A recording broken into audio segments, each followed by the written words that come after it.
Hello and welcome to the B&B Show. My name, of course, is Brandon Kane, and I got my compadre here just to the side of me. That's Brendan Nelson. Seahawks, Brendan Nelson to you as he comes back here into the nest and helps me on a tough time. Brendan, I appreciate having you in here for these kind of moments where I don't have to walk this path alone in the darkness with the wolves on either side of me on the path, So I like that you're out here with me a little bit. You brought your gun, right? Brought your gun. How you doing this night? I'm doing pretty good. All things considered. Thank you for having me back on as always. Absolutely, absolutely. Well, we're gonna have a little bit of a tough time probably getting through this one today, folks, and finding a lot of positivity. We'll certainly look for it where it is there to be found. But we find ourselves, Brendan, today turning over this loss, and we don't have any right now injury updates as far as the Hawk team goes because Carroll didn't have any because of the odd week. So we'll be getting to that tomorrow on the B&B show on Brendan's side of it. So we'll have you an update on that. So we're going to go right in headlong, head first into this game, Brendan, and try to figure out what we can from it, why the Hawks fell so short to the San Francisco 49ers 31-13 on Thursday Night Football, where they really were kind of embarrassed here a little bit in a season that's had a couple of games that have been kind of embarrassing. So, Brendan, as I always like to do from a big picture angle of this to start this off on your thoughts of this, you come out of this loss, from the big picture standpoint, what is at the forefront of your mind? I mean, just the fact that this is, another one of these games, and we've had a couple already this year, where if you were to try to make a list of the players who actually played good in this game for the Seahawks, it'd be like, I don't know, 6 or 7 players long. Like if you were trying to find positive things to single out, it's just such a short list, and that's not how it's supposed to work in the NFL. This isn't baseball. This isn't basketball. You got 53 players on a team and 40, what is it now? 46 of them are active for game day, 46, 47, something like that. Yeah. So, like, it's not supposed to be like that. And for a team that is supposed to be well coached and well put together, and I mean, obviously, this is not supposed to be like the pinnacle of this era of Seahawks football. I think we all know that this is a step in the, a season that is kind of a stepping stone, trying to head in the right direction. But, to have so many games in one year where there's really nothing to say except that felt like a college football game where one team has 5-star recruits and the other team has 1-star recruits. It's weird where it's not supposed to go like this for a NFL team. I well said on that. And I think that to your point, this seems to be the active debate coming out of this game is, Brendan, in the big picture item of this, of course, being that is this a stepping stone growth pain that you have to kind of go through where you have young guys got to find themselves and you have a team that's got to kind of figure out what identity is, and that takes time and it's not an overnight experience, and so you'll have games like this as you're going through it? Or is it from your standpoint another feather in the cap of questioning maybe that progress in that particular direction? I think you have to question it. I don't think what happened in that game on Thursday, it's now 5 days ago, feels like forever ago, Yeah. but I don't think what happened in that game changes the fact that we have a lot of exciting young talent on this team. I don't think that we have to say, oh, we're not excited about the future of this team now in terms of the talent on the roster because we had that game. And you also have these other games that didn't go the way we wanted to, like the Ravens game, the first Rams game, really both Rams games, if we're being honest here, though.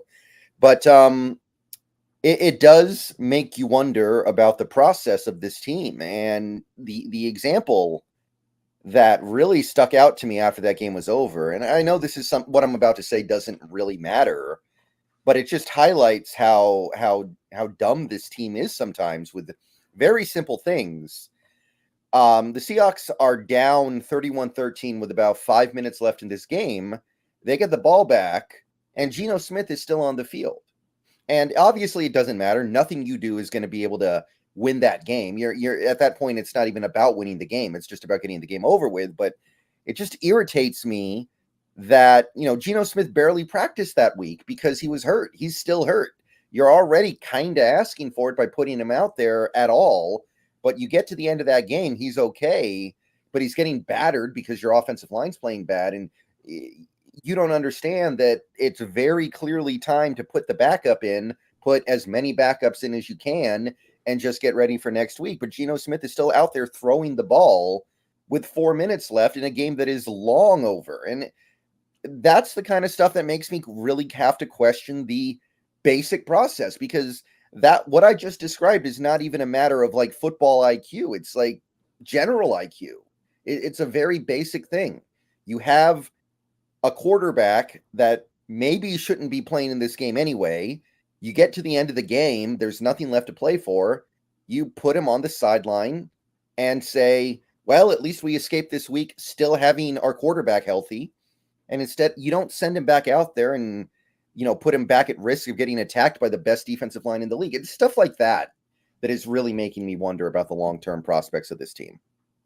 Yes, myself included. I have those kind of issues coming up in a variety of ways too, where I look at this and it just has me scratching my head, because it does seem to be straightforward thinking, as you say, about a certain point or thing that happens in a game that is kind of a no-brainer for a coach to go through in their process, and yet they sort of catch and don't do what you think they would actually be doing there.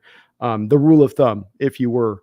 And I guess, Brendan, let's start out on the offensive side of the ball with this in our breakdown of this, because I think that's definitely the place that's the biggest issue. It's not the only issue. There's many on this one coming out of the game, but that's the one that is I think, as many people forefront of their minds with it. We're hearing some calls for Waldron's head. I'm certainly perplexed by why this offense is not being more productive, Brendan. I even go to just take it to the first 3 calls of the game. I mean, you start out with a read option with Geno Smith, the quarterback that you just said spent the whole week injured, and he's going to keep it on a read option, go for 2 yards. You come back and throw an out route that DK Metcalf drops, but is again, that's a tough degree of difficulty throw for a quarterback that requires a high amount of velocity on the ball to push it out to that outside on time so that the corner can't undercut it. A throw that I would wonder Geno has his full strength on right now, injured as he is. And then you come back on the 3rd play to a post route to DK Metcalf, where you actually end up with Jackson Smith and Jigba running a crosser. And you didn't see it on the telecast, but those guys almost ended up running head into each other on the play. And there seems to me to be a lot of just stuff that's all wonky across the board offensively that's not, moving together in succession. And I guess where do you come from where is the struggles of this offense coming from, at their root, and why does it look so disjointed with this much talent? Yeah, that's what we've been trying to figure out for a while now, right? Like, the offense looked better when all their offensive linemen were injured. Back in week 2, week 3, we had no Yeah. starting offensive linemen, and everything was great. We scored 37, well, really 31 on the Lions and 37 on the Panthers. Like things were actually good, and then we get these offensive linemen back. And by the way, that's not an indictment on these offensive linemen. Like Charles Cross, one of the guys who got back, he's one of the guys who I think needs to be singled out in the positive. Like, he's actually playing really good lately. And it's too bad that it's getting lost in how bad this offense has been. But it is really confusing. One of the things that I really noticed with this offense is it seems like 80% of our passes are out routes. It's just the huge portion of this offense made of out routes. And by the way, Darren Bland is watching that and getting very excited for this game in a couple days. If Wall throws out routes, he is getting very, very excited. Oh, that's his pick. That's his pick special, right? That's the one that's kind of his patented pick. Right. Yeah, that's like the old Asante Samuel pick. Like, that was his thing too, right? He loved the out route. Oh yeah. Asante definitely was waiting on it sometimes. He'd bait you into it too. That's the thing. He'll show you the cornerback that looks like he's dropping cover 3, but he's the whole time intending to jump the route. Yeah. And I look at that and I kind of go, how can I really put this on Waldron? He came from the Rams. Like they don't run an offense like that. It's very weird to me that somebody somewhere has decided to run a lot of out routes. And I do go back to that whole thing about we have a head coach that doesn't like to use the middle of the field very much. So therefore, when I see us not utilizing the middle of the field, there was one ESPN analytics post on X earlier this week that showed that JSN was not targeted over the middle once this whole game. And we have a lot of games like that this year. And that should be where JSN lives, right? The middle of the field. He's a slot receiver. That should be his thing. But he never gets targeted over the middle of the field. We saw 2 weeks in a row, DK Metcalf made the play of the game, the play that either saved the game or tried to save the game 2 weeks in a row over the middle. And we just never go back to it. And the couple times we do throw to a tight end in this game, we actually get some success. We hit the 20-yarder to Disley. We convert 3rd and 17 with Noah Fant, I think it was, something like that. And like, you don't understand that this is something you can go to over and over again. This isn't like the 1980s when you can't go over the middle because your receivers are going to all end up in the hospital. That doesn't happen anymore. The defenders can't do it the way they used to. So you can just spam the ball over the middle and know that the defenders are not really going to be able to do anything about it. And these seem like pretty simple concepts, but I'm trying to figure out who on this team is not understanding those concepts. It's pretty hard to untangle here, but it's hard for me to believe that it's Geno when Geno does so well when he throws the ball over the middle. It's hard for me to believe it's Waldron when he comes from the Sean McVay offense. So I am still wondering if Carroll's got his hand in the pie here, and I don't know how else I can logically feel about it. I know that Waldron's going to get fired at the end of this year because that's going to be just what happens, but I'm very reticent to give Carroll yet another scapegoat, and that's exactly what this is to me. Yeah, I saw you did a video on it, and I've seen the same thing going back researching this week too, on top of your video, just in that you look at the coordinators that you've gone through the years with Carroll, and it's been a lot. It's not merely that he loses coordinators because everybody goes and gets hired at other jobs. He just motors through a lot of coordinators, and that would be an indicator, at least a soft one, to your point, that the hand, not just the finger, but the hand is in the pie. And that if that's the case, that's why the offense looks so similar to 2017 and so dissimilar to the Rams offense and what you thought you were getting. Is this a guess? Yeah, but I think it's an educated guess because that's what we look at on the field. I think the other thing that shows this crystal clear, Brendan, to your point again, is if you type into Google Geno Smith heat chart, you get that advanced GPS stuff that they show you about where the actual passes go, where the completions, where the incompletions, where the interceptions are occurring. And they've got a single page, Brendan, that will show, well, off that Google search, his last year, including the playoff game against the Niners.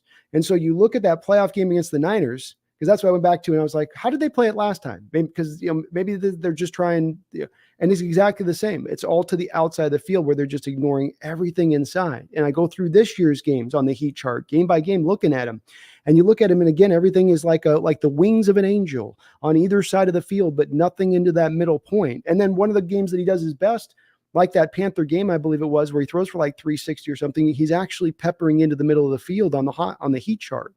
And so it does seem to add up to me. It like you say, it makes it harder for me to throw as much on the coordinator or throw as much on the quarterback as the sole culprits in this misery, when there does seem to be something as a bigger picture at play. To add to your points as well about the tight end on that Disley route that they hit, which was a seam route there, right up there on Right. Disley. You also have the fly sweep. This one boggles my mind as much as anything out of this one, Brendan. You run the fly sweep to Eskridge, who is the player that you drafted specifically for the gadgety fly sweep bubble screen role. You give him the ball, he gets you a 10-yard gain. He's finally healthy. It's been 3 long years waiting for this guy to be healthy, to be in a position to take these kind of carries, and there's been times you haven't been able to put it in your offense at all because he's not been healthy and you have no backups. Here you got him. Here he's ready to go. Get you a 10-yard carry. Did they go back to it again once? Just once? I don't think Eskridge saw the field again. I think he played one snap. That was it. Yeah. Aside from the kick returns. And I just kind of sit there and go, am I wrong on this, Brendan? And isn't that a lot of what we've seen in the offense this year? It's not that they can't find answers. Again, this is to your point a little bit, but when you do find the answers, you don't go back to them. You just sort of, you sprinkle them in there like a little bit of salt over the top of your dish rather than making them the whole dish. And it seems like a big part of what's holding this offense back. Yeah, I mean, part of the issue could be that the offense never gets deep enough into their playbook because the possessions are over so quickly. But the thing that I'm starting to realize as I look at snap distributions, it feels like this offense kind of works backwards, where they need to start a drive well with the 11 personnel out route, outside of the field stuff. And then if the offense is going well with that stuff, then they start using the tight ends. Like, these last couple games, really the last several games, the games where we have a decent amount of snaps on offense are the games where the tight ends actually play. But games like the Ravens game, games like this game, the tight ends basically don't see the field. Like Disley played 15 snaps on Thursday. He barely played. Parkinson barely played too, and he didn't get a target when he did. So it feels like in order for the tight ends to get on the field, they actually need, for some reason, the offense feels the need to see success with the 11 personnel. And if that doesn't happen, then they just are like, okay, I guess the tight ends just never get to play. And it strikes me as very backwards. You should be seeking initial success from those tight end heavy sets with 2 receivers or 1 receiver. And if those are successful, then later you go to the 3 receiver sets to mix things up occasionally. You think that would be the intuitive way you would think to do it, especially considering the successes we understand it of what they've had when they've gone to 2 and 3 tight end sets, like the EPA stat that's out there that's on the 2 and 3 tight end sets when they use those versus our EPA stats versus the 3 wide receiver set. But it does seem like a lot of this is driven by the Jackson Smith addition to the team and the want to get him into the flow of this offense, come hell or high water, or even what's for most effective for the team. And Jackson played a good game here. I mean, that one-handed catch is one of your all-time best catches you'll ever see a Seahawk make out on the football field, and teases it a future that, so after his opening couple of games of the season, he has definitely, come on really strong. But I agree with you. You got to look, when you're looking for answers offensively, you got to lean to the things that you do well, or even if there's a few just marginal things you do well and you're failing across the board in other places, lean into those marginal things until you can sort it out, rather than kind of hammering on the things you're sort of, failing at a little bit, that not failing, but just aren't working at all across the board. Yeah. I again, it's just the thing that we've been trying to figure out as fans for a while now. And I don't know what the answer is. It's very confusing. I think Brock Heward brought up a good point on this too, that you're sort of establishing what you're talking about a little bit as well, as when he was referencing in verse the Seahawks offensive game plan versus even like a Husky game plan. Turn this into forward with the Huskies, go Huskies this week in the playoff. But where he said there's no play sequencing going on here with the Seahawks, right? There's no, I'm running this play to then set that play up to then set that play up.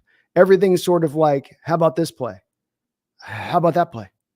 Does it feel like that to you? Would you say that's an accurate outlook on it too as well? Yeah. There are definitely guys out there who are good play designers, but they're not good play callers. I think the ultimate example recently was Matt Nagy. He could draw up a good play. He had a lot of great plays when he was with the Bears. You could see the Andy Reid influence, but when it came to actually fitting those plays into a game plan, he couldn't do it. There were a lot of games where the Bears would just seem like they ran out of plays after the first quarter and a half or so. And maybe that's a little bit of what we're dealing with here. But I also feel like there are big chunks of the playbook that just got ripped out. Like, I feel like there's a lot of stuff that should be here that isn't. And I'm just, again, trying to figure out why that is, because these things seem to work. Like, even in Thursday's game, we saw the seam route work with Will Dissly, who probably isn't even healthy right now, by the way. Really, Will Dissly's probably never healthy. He's probably always dealing with some stuff and just gutting through it. And, Noah Fant, that 3rd and 17 he converted was almost a seam route. It was over the middle of the field, at least. Mm-hmm. Like these things that kind of work, you don't go to it until the game is basically over. Like, these things happened after I think a lot of the fans had already left the stadium, honestly. So I'm trying to figure it out too. It's really tough to untangle here. It is when so many things are going wrong, but I think that's a accurate way of looking at it where it stands. John Lugo, thank you for the $5 donation. Says, please tell me how we can have faith in this team moving forward when our kicker has more points in the past 3 weeks than our entire offense. Go Hawks. Well, that's what I think both me and Brennan are together trying to drum up in each other here a little bit as we're going to go through this stream today and through tomorrow's stream, is looking to try to find where we can regain or recapture some of that faith. And I think the first thing we do before we get to trying to find faith, Brennan, is we have to acknowledge why the faith's shaky and that there's some validity to it, I think, which is what the fans are kind of doing, I think, the past 4 or 5 days after this loss. At least that's what I'm kind of feeling for my people on this a bit, which is, that this isn't circle the wagons. This is Houston. We got a problem. Yeah, maybe we're coming at this the wrong way. Maybe this is actually kind of amazing because this team has a winning record and they're not good at anything right now. It's actually kind of crazy. How do we have 6 wins? Because you played against one of the easiest schedules in football through the first 6 or 7 weeks of the season. Yeah, you did have to beat some good teams to get there, though. You had to beat the Lions. Lions are good. You had to beat the Browns. The Browns are good. It's like right now, literally, what is this team good at other than punting? They don't stop the run. They don't run. They don't stop the pass, really. They don't pass. Like, nothing on this team works. I don't know. Maybe that's actually an amazing accomplishment. Maybe I need to lay off Pete Carroll. I don't know. But somehow, some way, this team is the worst at everything and is sitting with this. It doesn't make sense. Well, I think that's also too why people say that just leaning on a record alone doesn't tell you hardly enough about a team, especially a team like this, where when we're tracking, where we're playing earlier, where we're playing now, the type of football we're sliding a little bit of the wrong direction. And look, the season's not over, and I think that there are going to be some answers that we can present and some answers that they can try to bring up in the facility. But I do think that the issues here were masked a little bit early on in the season by the schedule you played. I mean, to say that the Browns are a good team, sure, they're good when they've got Deshaun Watson. Are they a good team when PJ Walker and no Nick Chubb is their quarterback? I mean, I think so. Yeah, they are. Not on the road, I wouldn't say that. No. I mean, they beat the Niners on the road, right? Or was that at home or on the road? At home. That was at home on a 10 a.m. game for a West Coast team. So, I mean, they've got a good defense. I don't think that their offense is necessarily all that great. And I think they need Deshaun Watson to be there. And I think when he's back there at quarterback, they're a tremendously different team. I'm not saying Deshaun's like vintage Deshaun, but I am saying Deshaun is much, much, much, much better than PJ Walker. And you did get to face 3 backup quarterbacks through the first part of that schedule. And I'll give him to in Detroit. No doubt about that. That was a quality win. But when you're getting that light schedule and then you start to get in the meat of the schedule where it's actually some challenging foes and some teams that aren't just backup quarterback driven or coming in with no 1 or 0 losses on the season, and then you get, kind of thoroughly beat. I think that is more than just, well, there is a good team beneath this, even though all the outlying stats, like you said, save punting, tell you that they're actually not, and that's where I have a harder time with just where our record is at. But the good news on this, to your point, to try to move this forward to a positive direction, because I'm going to try on this one, Brendan. I swear to God, I'm going to give it a shot today, is that they have their time to fix this still within the season. They still have time to fully go out there and get hot, to get, and, to apply what is, I think, a lot of this, not talent-deprived issues, but scheme-deprived issues. Yeah, I mean, maybe the strategy is go 3 and out a lot so Dixon gets on the field because he's your best player. You want your best player on the field as much as possible, right? That's right. Then he can flip the field. Then you get the pick 6 to Jordan Brooks. Yeah. And, you're putting points up on the board. Yeah. But, I mean, here's the thing. Like, to me, it's not at this point, it's not even really how the team does. Like, if this team rights the ship and goes like 10-7, makes the playoffs, even if they win a game, I'm still going to have the same questions that I have right now. Like, that's great and everything, but that doesn't override their process being so obviously wrong. Like, not just something that I don't like, just wrong. It's wrong to send Geno Smith back out there with less than 5 minutes left of a 3-score game when he's already hurt. It's wrong to have all of your defensive players start sprinting towards the end zone on 3rd and 6 at the snap when you're playing Brock Purdy. Like, that's not just like, I don't like it. No, it's wrong. And if I know that and you know that, how do they not know that? Agreed. And I'm going to be in the same place by the end of the season. I'm letting it through the full year play out before I get to a final conclusion about what I think about what this team's going to be able to do in the future or not. I think what I would say is that, Brendan, if they were going to lean in the strats that they've been on so far this year, they're not getting to the playoffs.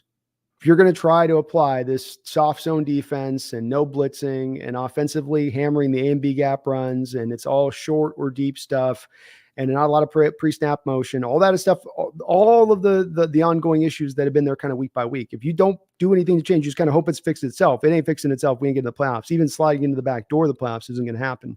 So I am anticipating a little bit that if they did get the record around, is that they would be changing their approach a little bit in these last 5-6 games of the season. I would be able to have some confidence, or way more than I am right now, because it's as low as it's maybe ever been. So, but I would be able to have a lot more confidence if they were showing a different manner over a lot of game span, right? Over a collection of games where they went, okay, we've been applying the old method, new methodology. We got nothing to lose. Let it rip, let's see what happens with it. And that would at least, it wouldn't guarantee that they're going to stick in that mode in the next season, Brendan. That old scratching itch to fall back into old habits will always be there. No doubt about that. But at least then you have that thought process of, okay, but they've shown you that they not only switched to it now, embraced it for a collection of games, but then found success with it when they weren't having success in that very same season with the old method. I could be dreaming on that a little bit, but that's, I mean, to me, there was some success last year, and then things got pulled back. Like, to me, offensively, like that first half of the year was great. Like, Gino was an MVP candidate. The offense was one of the best in the league. It was the best it had been in some time. And I don't know what happened to make things get pulled out of the playbook like this. So even if that happens, I'm not really going to be super optimistic that they're going to stick to it just because it was successful for a little while. I think it's a fair approach to look on it, especially understanding that those old habits have time and again proven to be a heavy drawback, that they always pull them back into those elements. We saw in the Russell year where he was cooking, right? 2020, they did the same thing, draw it back, pull back the reins, no more cooking. So it is possible. And I think you're right to still be a little bit reluctant on that one because they've done that. They've gone that direction many times over. So John, we're trying on it. I think that they've got to do a little bit of proving it to us more than we got to predict that it's going to happen. They got to show us they're going to do it. There are adjustments to be made here that I think could have some real tangible plus impact on this offense. But will the coaches, will the play callers be willing to bring those adjustments to bear, especially when they go so antithetical to how they've liked to run it in years prior? That's the kind of the key on it a little bit for me. Thomas Cox, thank you for the $5 donation. Says, for the right compensation, would you trade Pete Carroll, and would it require a Sean Payton compensation? I don't think that. I mean, trading head coaches happens very rarely in the NFL. Like, I've never really thought of the possibility. Like, maybe if there was a very specific team out there that suited his style that needed somebody like that. And they like Jacksonville a couple years ago, right? Jacksonville, right after they dumped Urban Meyer, before they hired Doug Peterson, that might have been a team that would have jumped all over Coach Carroll if they had the opportunity to get him, because they had, rookie Trevor Lawrence and they had some talent, but didn't have anybody to put it together. But right now, I don't know who that team is. What about Buffalo? Let me think here. That's not bad. I mean, I think McDermott's done. I think he's a bad coach. I think that he's been exposed. That's not bad. I think it'd be a little bit of an awkward fit. Because I think that he needs a very specific kind of offensive coach to get Josh Allen back on track here. But maybe.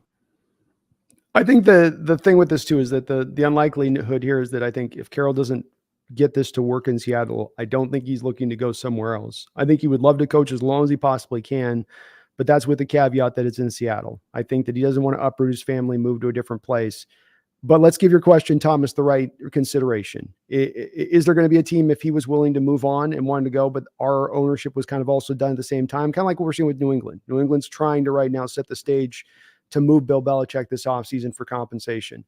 So if that did raise itself where a team was willing to do it, you're not going to probably get a Sean Payton return of a first-round pick back, I don't think, due to the fact I think Carroll's older and there's probably a little bit of, I don't know, how long is he looking to coach really here? Yeah, you might get a little bit of something back, but I still think, as Brendan said, these things are usually unlikely. It's much more likely that you would just give him the respect of releasing him from the contract, letting him go find his own way at that point, as opposed to kind of, forcing him to where he's going to go next a little bit. So it could, but it wouldn't probably play out like that. Yeah, I don't see it. Like, who are the head coaches that have gotten traded in the last 20 years? There's Sean Payton and John Gruden. Yeah, John Gruden that was actually a little more than 20 years ago, wasn't it? Just by a baby hair, but yeah, just by a little bit. Yeah. And was there anybody else? I don't think so. Belichick was traded in 2000. Yeah, I'm trying to think. There's not really been another guy that's been moved Yeah, like him. it's an awkward thing, right? A lot of things have to slot into place to trade a They coach. They do. You need a coach still with like enough years on his contract where the team doesn't just want to fire him out right on it. There's got to be a team that wants him. Then he's got to want to then go to that team as a good destination location for him. You're right. It's like 4 different moons coming into alignment with the sun or something Mhm. to make those things work. So I just think the team would just move on if they decide that that's where they want to be. They wouldn't do that thing like the Patriots are doing right now. I was just looking on it today. I was into it. They're definitely sort of setting the stage up right now to try to get a trade to be worked if there isn't already a destination that's been figured out Yeah. with them. I don't know. I feel more like they've just kind of given him permission to tank out the year because like what they're doing in these games is so weird. Like Mac Jones starts every game and then Mm, he gets benched by halftime every game and they let Zappy finish it. It's like he's a relief pitcher or something almost. yeah, It's like I if you think Bailey Zappi's better, just start him. yeah, no, they're fully in tank mode. If you look at the draft positioning where they're at, and it's very clear in this draft, there's always a wide variance, I know, on the quarterbacks, Brendan, but the consensus is usually the consensus for a reason too.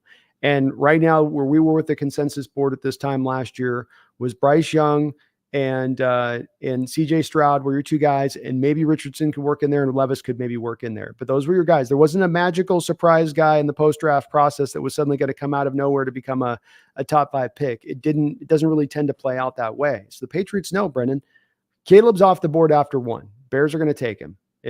Now you're number 2. You got Drake made there. You got your quarterback there. If you're at 3 or 4 or 5, you're not getting your QB. And I have no doubt right now that that's what they're lasering in on. And why wouldn't they, Brendan? They know they need it right now desperately. And he's a guy that a lot of people like even more than Caleb Williams. I don't agree with it, but certainly a lot of people have that outlook of him. Yeah. I mean, I think it's probably the right thing to do, but I kind of feel like they're not planning on getting rid of him if they're letting him tank out the season. I feel like there's an understanding that, like, look, we're going to give you another shot here when you get a real quarterback. Well, the rumors were about 3 weeks ago that the team was already set up he was going to, and that's being Washington. So if this plays out to where we come to find out that Washington is indeed the team he goes to, I think that we know that report was accurate. And if that report was accurate, there's probably been a common understanding that Belichick and company have come to with the Robert Kraft as the owner there. And there's something to maybe said for Belichick being willing to leave out the door and helping them a little bit out as he's leaving. Not that he would be leaving with just the supreme bitterness of I'm angry at you. You made me leave. That maybe he has a bit of an understanding as to why they're reaching there in this spot right now. I don't know. I know I'm going a little outside the box with it, but I'm telling you, my spidey sense on this one's got a little bit of something's going on there with the New England situation. But you are right. I think that they are fully on tank mode, and we anticipate at some point some of these teams are going to start to do that more often this year than trying to really go for it. Right. Thank you again, Thomas, for that $5 donation. Great question, too. Mega Lucario, thank you for the $5. Watching Mike Jackson line up 10 yards off the receiver on every 3rd and short was probably the worst part of the game for me. The scheme must change. I don't even think it's just a Mike Jackson thing. I think that's a pretty you could insert any Seahawks cornerback there and you'd have basically the same idea. Like the play that everyone got hung up on after that game, and the play I can't get out of my head either, is the one on 3rd and 6 from like the 25-yard line, our 25-yard line, where at the snap, our entire secondary basically turns around and starts sprinting towards the end zone. Like, do they think that Brock Purdy's going to unleash some 70-yard pass down the field like he's Kyle Bowler, even though they only have another 25 yards to go before they get to the end zone? It was just so weird to actually see that. And that's what I'm saying. Part of me doesn't care if they turn this season around, because that doesn't change the fact that the people in charge think that's a good idea. You know what I mean? Like, if we do manage to put together some of these games, because we do have some good players. I like our talent. I like our roster. It's not a great roster yet, but it's a good roster. Maybe we can win some of these games based off our talent, but that doesn't change the fact that the guy in charge thinks that's how you play defense against the San Francisco 49ers. Yeah, I think in Mega Lucario, you're right on it with this one. And I'm with Brendan as far as the frustration with this and being it does get back to sort of scheme related. Lining 10 yards off is scheme related. That's what you're telling them to do. You're ascribing them to do. You mentioned one play, Brendan. Let me set up another one. I'm gonna set up for the channel. I'm gonna do is just an anatomy of a play eventually on this, and that is you've got to play on a. I think it's probably a first down where Brandon Ayuk is lined up to one side. They've got a receiver in the backfield. Debo Samuel coming in motion to his side prior snap. You go with cover 2 to the back end. You have Mike Jackson and off coverage like Mega Lucario's talking about, and Witherspoon to the other side. You end up post snap on the play with 7 defenders dropping in zone. I literally hit pause and went 1, 2, 3, 4, 5, 6, 7. You had 3 receivers for the Niners going out in. Kyle Juszczyk, eventually as the play winds down, eventually leaks out of the backfield as a 4th guy. But through most of the play, you have only 3 guys. So you have Jackson dropping to his cover 3rd depth. You have your 2 safeties then dropping to cover 2. And then you have Brandon Ayuk just come right in up on a post route underneath them. And it's play action to McCaffrey. So your 2 linebackers, because they have to play to the run, they can't just stand flat-footed. They're going to take a false step in forward. So now what you're asking your linebacker and Bobby Wagner to do is to play the run first, have that false step forward. All of your guys drop to depth on the back end. And now Bobby's supposed to recover and pick back Brandon Ayuk up on a post slant after he's got a free release. And Jackson's nowhere in the play. Quandary's nowhere in the play. Julian's nowhere in the play. Not because they suck, but because they've been told by the scheme to go to those places on the football field. Like you're saying, as though Brock Purdy's got the golden arm cannon that he's going to whip out all of a sudden that he's never shown. And you watch that play going, you've got 7 guys in coverage. And you just let this guy run free and wild open. You create this bubble. It's like he's got a anti-gravitational bubble that he's pushing them off with around him. That's like 5 yards deep that goes around him on the play. And I go, man, Brendan, I just sit there and go, how does that a good call there? What is the thinking that drives a call like that to think this is going to be successful for us against the Shanahan offense? This is the place where we'll clamp down on what they want to do good. Yeah, and I understand that we're not the only team in the league that makes really dumb decisions in these moments. True. But we saw Buffalo do the all-out blitz against Denver after they already pushed Denver out of field goal range a couple weeks ago. Stuff like that does happen across the league, but it doesn't change the fact that we are one of the teams that is constantly doing stupid stuff like that in significant situations. And it's just those things where I don't think it's defensible. Sometimes a team does things that are wrong. They make mistakes, but they're defensible. You can kind of see how they got to thinking that was the right thing to do, but it wasn't. But then there are things like what the Seahawks are doing on some of these plays where I don't think you can defend this. No, I don't either. And I think it's going to continue in the future if they don't adjust it because the players are just being put into too tough of a scrape.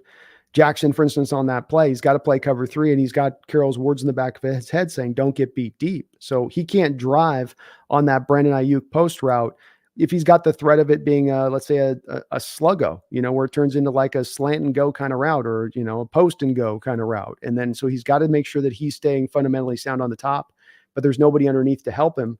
The safeties are also drifting to depth because that's what they've been told to do. It's a tough, and you see it a lot on the tape. I bring this play up, Brendan, because I see it a lot on the tape, and it doesn't always make a lot of sense as to what is it they're trying. Like offense, I come back to what are you trying to kind of accomplish here? What are we trying to get over here with this? It seems like, Thank you though, Mega Lucario. Appreciate you for that. John Stillwell in the house. What's up, John? It's good to see you in the house, man. What's up, John? How you doing? Hope you're doing good, brother. Says, does this season remind you a bit of Shoddy's last season? I don't think it's quite the same thing. I like Shoddy's last season was great, and then Wilson started to turn the ball over too much, and then Pete pulled back on the offense, and even after that, it was still good. It just wasn't great, and then they fizzled out in the playoffs, playing. In fairness, the number 1 defense in the league that year, the Rams were really good defensively that year. That was that was the year they got Brandon Staley hired. Oh yeah. So this is different. This is definitely different. And it's kind of interesting to see the revisionist history of the last week or so. A lot of Seahawks fans coming out saying, "Oh, I miss Schottenheimer. We shouldn't have fired Schottenheimer. Schottenheimer was good every year he was here. Why did we fire Schottenheimer?" And I think most of these people were thrilled to let him go at the time. So I don't know. It's Would when you say though, Schottenheimer just to got. John's point on this, would you Mhm. say, sorry to cut you off, but to John's point on this, would you say that let's not take that first half of the season, which like you said was magical, but at the rain pull point, what we call the rain pull point being after that Buffalo Bill game on the road, that was right where the offense tangibly got pulled back in a way that did not seem like it was Schottenheimer's doing. If I'm to read a little bit into what John's saying with there, I think he's trying to say a little bit of that. And I might say that there are some characteristics from where they pulled the reins to the end of that playoff game, as far as the play calling being and the looking much different, that it looking more, we're going to Pete ball essentially, I think is what John's trying to say and how you slid. Yeah, I didn't think it was after the Bills game. I think it was after the Rams game after that, because the week between the Rams game and the Cardinals game, which was the next game, that was when we heard the story about how Pete and Russ had the private meeting that ended with Russ like kicking the door down or something because he was so mad. Like Mhm. that seemed to be like the trigger point for when Pete said, "Look, you don't get to cook no more. You burned it too much.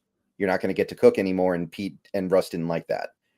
Right. So I think it was after that game. But in that sense, yeah. Like, do we ever feel like the offense looked? I guess like the Lions game and the Panthers game, you could kind of say it looked different than it does now. But if that's the case, why'd you pull back on it? It was like it wasn't struggling, was it? Like, are we saying that it was Waldron's fault we didn't play that well against the Giants and Bengals? Well, I think it's more of just where, and again, I'm reading it, and John, if I'm butchering up what you were trying to mean on this, so definitely correct me. But I think with what John's saying is just that when we see this team offensively moving into its worst in recent years, if we go to Shoddy's last season, or we go to the 2018 season when the offense starts getting stilted, into this year, what we're seeing is that when they slide back into the bad habits, you can tangibly go down kind of a checklist of what's happening, and that those things aren't necessarily related to an offensive coordinator. They're related to Coach Carroll on itemizing, we're going to run in the A and B gaps. We're not going to try to hit the middle of the field or intermediate passing. It's going to be short or it's going to be deep. These things that are commonalities that we drift to is what we lean into in these moments. Would you say there's anything to that maybe? Or still, no, it's not. No, I think there's at least something there. It doesn't feel the same, but maybe it will in hindsight. Sometimes you don't really know how to feel about these things until after it's over. Can we at least say a little bit more conclusively, just to bring Shadi a little bit more into this one more time on it? We learned at the time when he left, it was not a firing. It was a mutual parting of ways. That was the official PR that was released by the team on how they came to this. Not a firing, not a quit, mutual parting of ways. When you're a mutual parting of ways, what do you think you derive that from as to what that was between those two men?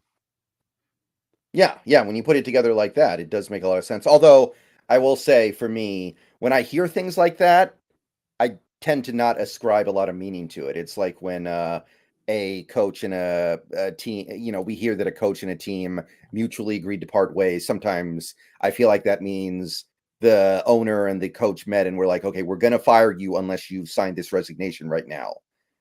And then it's like, oh, we agreed to part ways because I put a gun to his head and said either resign or you're fired.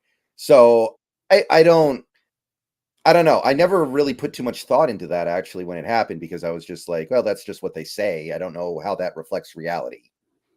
Yeah, I don't know. The thing with your theory on that, I'm not sure, is that the team hasn't undertaken this approach with other coaches they've let go. They fired Jeremy Bates. They fired Chris Richard. They fired Ken Norton. It wasn't a mutual parting of ways at that time. It was, you're out of here. So that doesn't exactly back that they don't have a willingness to take that, unless those guys were maybe offered that deal and just, passed on it. But I feel like the fact that you do have now this more of this money, and again, this is all a guess, Brendan, so I don't know. It's certainly, it's not something I can prove, with 100% certainty, but I feel like there's a lot of smoke to this particular fire, or a lot of fire to this particular smoke, however you want to put it, in that I think Schottenheimer And again, Brady Henderson reported something. This is Seahawks reporters. This isn't a conspiracy-driven Twitter post from Brady Henderson saying also that Schottenheimer, we know for a fact, inherited 70% of his playbook when he walked in the door. And so these things do come back again and again to going, well, was he kind of put into a box here? Was he kind of having to just, form fit into, and it does make me relook a little bit, John, back at Schottenheimer's time differently in my evaluation of him, because I think he was impeded just a bit here. Yeah. I mean, if this stuff is true, and I do suspect that at least a lot of it is, I think it becomes very clear that this is never going to be fixed by firing and hiring offensive coordinators. There we go. Yeah. That's where I think the bottom line of it comes to. All right. Could you imagine hiring Kyle Shanahan and you tell him to throw out 70% of his playbook? Yeah. It doesn't make a lot of sense. Now, granted, the people that Pete has been hiring at offensive coordinator have not been ballyhooed guys.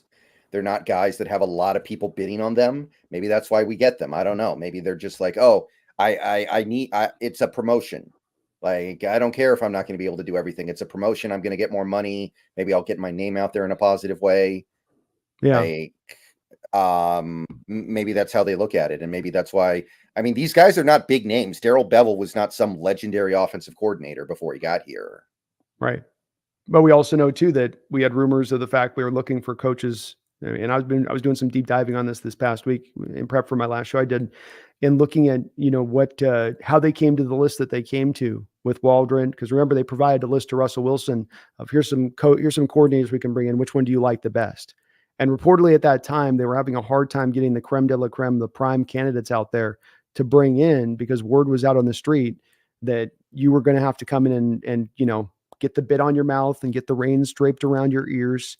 And Coach Carroll will be riding you from behind on that into the future a bit. And I think that that's definitely, again, as we're trying to put 2 and 2 together here, I don't think that I'm coming up with stuff out of the ether here. I think it is something that's kind of going on here a little bit. Yeah, and I remember when we hired Schottenheimer, there were reports that we couldn't get the good candidates because they didn't want to work with Wilson either. They were like, he plays too unconventionally. I can't run an offense with him because you don't really have a offense with him.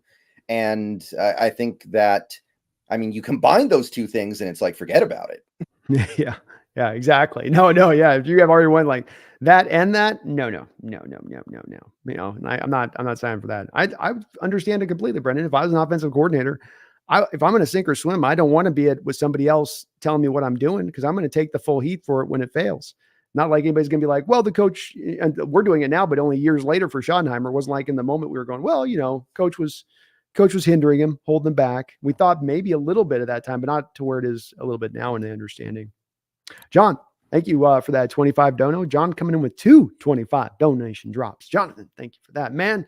Very, very kind of you, man. I hope you're doing well tonight too. It says, if you want a clue as to what's going on, take a look at the Nick Bellor's contract signed prior to the season.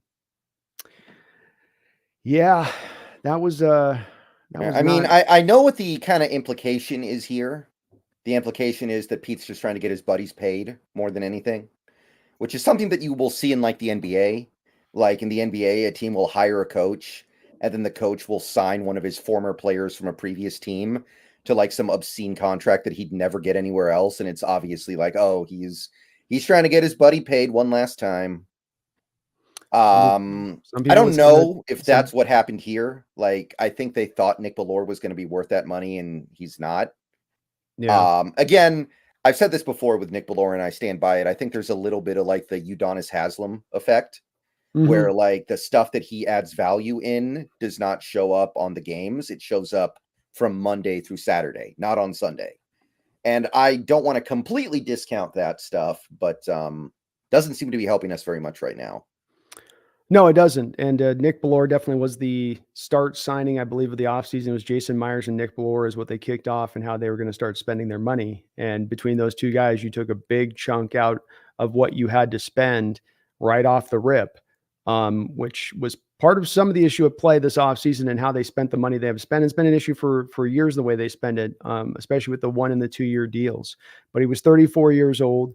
He was a guy that only played on special teams, John. This offseason, you had to know coming down the track when you signed the Nick Ballore deal, if you were a smart organization, that the rules competition committee was just about to make it so that everybody could just fair catch on kickoffs.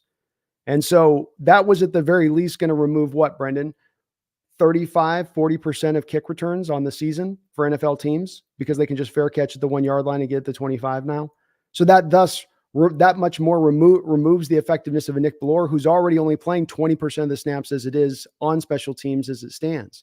It was a silly contract to me at the time, John. It remains silly now. It's not one that necessarily is impeding you from doing anything else on the roster as far as roster building goes. But to John's point on this, there is a little bit of a canary in the coal mine on this. I think the Quandre Diggs one was as well. I think we get a little bit into this.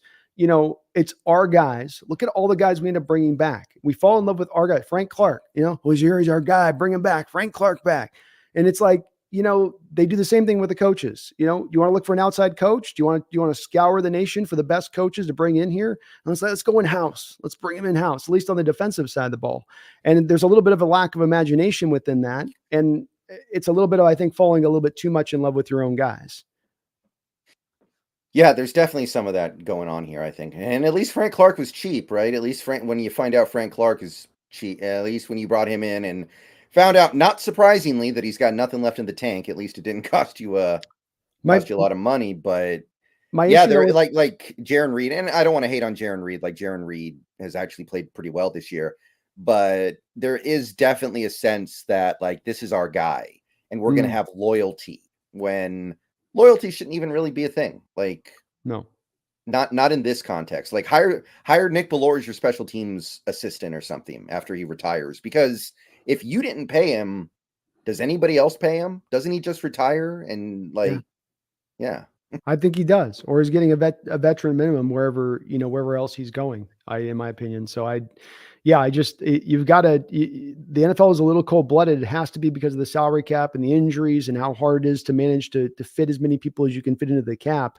You can't knowingly take on deals that you can see on the onset are just not going to be good deals. And I don't think Quandre Diggs, for instance, has played bad football, but he's being paid as a top 10 safety.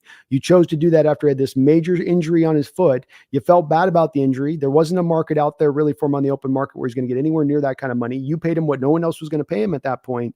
And now you're kind of now paying all this money into the safety position where you're not really getting the equivalent play for what you're paying. And it's not the best of ways to manage the situation with just utilizing the salary cap as best you can, maximizing it. It's the opposite of maximizing it, in my opinion. But thank you, John. Appreciate the double $25 donations. And we'll see if maybe they get a more ruthless this offseason, Brendan, with some of the contract situations. They're going to have to with only now, because it does impact the future with $7 million of functional cap space as it stands. So yeah, the free agency videos this year are going to be quick. Yeah. It's going to be a lot of wave 3 guys, Brendan, right? It's going to be a lot of thumbnails of the Mario Edwards Jr. times and stuff like that. A lot of Zach Pascal. Yeah, exactly. Wide receiver option 4. Back up long snapper. Oh, that's right. That's right. Gunner on punt returns. You get him at vet minimum. He's the best punt returner gunner in the sport, though. I'm telling you. But some of the contracts have been head scratching for years now, a little bit, though they've done better with the drafting, and John has done great with that. There's still sometimes I look at some of the contracts on the books and go, huh. The one thing too with the Frank Clark thing that I'll say is, though I like the fact you got him on the vet minimum deal, the thing that it did prevent you from doing is going out on that trade market and bringing in another edge. Now this team is in such bad shape. Would another edge really make that much difference, where Leonard Williams has been the best defensive tackle on our team and has made no difference really because the overall product is not in a good state? Maybe. But the fact you took on a guy who was going to get these snaps out there, and when he's out there be such a negative at this point versus whoever else you would have looked to maybe in a via trade or a go for a move, more than the money for me, Brendan, that's where that move hits you and hurts you. And again, it's built from that whole past love of Frank. Anybody that's been watching Frank in recent years has said, yeah, had an okay year last year with the Chiefs, but been pretty bad outside the playoffs of the Chiefs, other than an average year from them last year. Yeah, I mean, part of the problem also is that Derek Hall's become basically unplayable. Like, he's really starting to get rung up here. He barely plays, and when he does, it's a disaster, which is too bad. We needed him to step up when Nwosu got hurt, and he stepped down. Actually, I think that his best games were early in the season, if anything.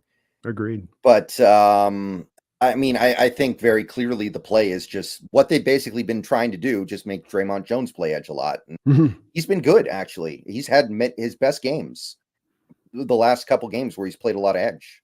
Yeah. Oh, which is good to see, but it's also you're moving him out of the interior. And maybe he's having his best game, but then that is going to theoretically weaken the interior a little bit to do that. It's not ideal to what you'd like to do. The ideal wasn't in signing Draymond Jones. He ends up on the edge. The Right. ideal was to use him inside, and so it's good that they're being flexible in how they use him to get some rather than just trotting Taylor or Frank Clark out there and going keep running guys, that they're actually realizing, okay, we can't do that with these guys, but it still is one where they that love of the former player there bit you bit on the butt on this, that this is the one we'll target and grab, and he's come in and just had not much of anything there to provide. Right. Appreciate you, John, for all your donations. Hope you're having a great night. Cameron, thank you for the $5 donation. Says, how many offensive coordinators have to fizzle out under Pete before people admit the problem is Pete? I think it's steadily moving, I think, in this direction. Cameron, I think what's starting to more than ever, I think Brendan's noted to me, and I'm feeling it on my end with my subscribers, chats, comments, that more than ever before, a guy that's had a lot of support in this town, uniform support, consensus support, that it is starting to slide and slip away from him here. I think in a real tangible way. You sensing the same thing? I do, but I've made a few videos over the last week going at Carroll a little bit, trying to point some things out, trying to just, set the record straight about where this is right now. I made that video that you mentioned about his scapegoats, of which he's had 6 in the last 6 years. And if he gets his way this offseason, there will be 7 or 8, maybe 9, depending on who goes. And then I made another video talking about how he did not want to do the Russ trade. Like, so many people make this a Russ versus Pete thing. Like, oh, we traded Russ and the trade worked out so good, so therefore Pete must be great. Like there's some kind of inverse relationship there, when the reality is the exact opposite. If Pete had his way, Russ would still be our quarterback right now, and we never would have done that trade. So, I've been making these videos, and I see people come out and say, yeah, I agree. There are also people, like, I'm seeing this these are the comments I see a lot, pretty much every season for the last 5 years. But this idea that, oh, our defense is great, but they get hung out to dry by the offense going 3 and out every drive, so they get tired. That's why they give up points. We have an elite defense, guys. Trust us. It just doesn't look like it because the offense is bad, which, I mean, I'm going to call that a myth because it's blatantly not true. Like, it's very obviously not the case with this. I mean, we gave up 24 points in the first half against the Niners, including the first drive of the game. Yeah, we gave up a touchdown first drive of the game against Washington. We gave up the Niners. And we gave up a touchdown first drive of the season against the Rams. Remember, like, you're not tired then, are you? Are you tired on the first drive of the season? Yeah, exactly. I think the Bengals too. I think they were able to score on our defense quickly initially in that game on the road, though they ended up figuring it out later on. I think it's going to impact the offense, a defense that it's going to impact the defense and offense going out 3 and out over the course of a game. But I don't look at this defense and going, I have seen the same thing, Brendan, as far as this part, and what they're intimating is, well, Pete's getting the defense corrected. Now he's just got to shift over and get the offense, figure. It's like, I don't know if that narrative quite adds up to me either. I think that one's kind of paper thin. I feel like they're all like all these comments are like Pete Carroll alternate accounts. like when Kevin Durant was doing the thing on Twitter, remember, where he had bought a fake account to like defend himself in replies.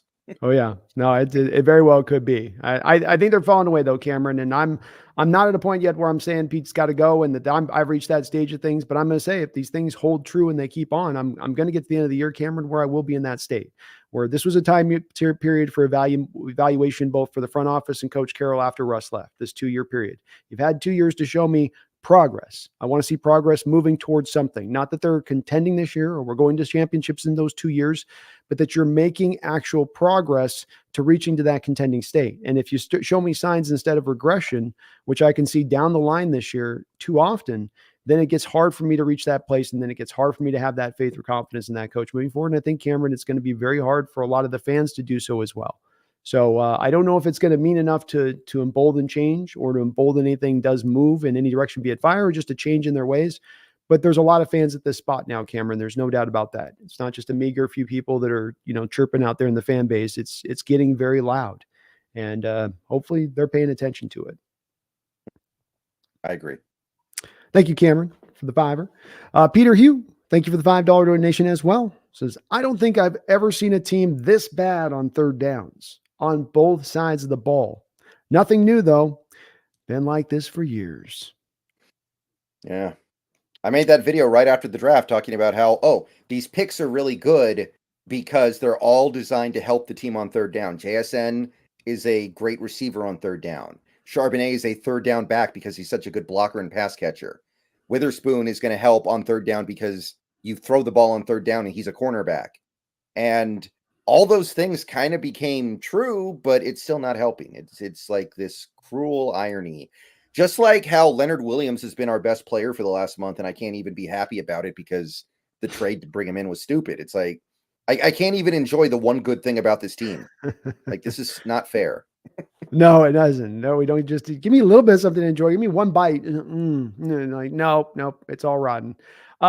It's the third down issue has been going down. I brought up a lot of issues in a prior show I just did, Brendan, that have been going on to me for years that are part of the, and this is one of them, third down issues. If I said took us back in a time machine to 2017, it's like, well, third down issues are a problem. If I took us to 2020, we'd be saying, well, third downs are a problem. If I take us to this year, I'm going, well, third downs are a problem. And I would be saying that on both sides of the ball, indeed. And when it comes to the defensive side of the ball, I think it's built on, Peter, the scheme and the prevalence to drift to the deep zones and protect against the deep ball, which means you're going to leave the underneath stuff. You're going to allow the chains to move by those teams. You're going to bend, but you're not going to break.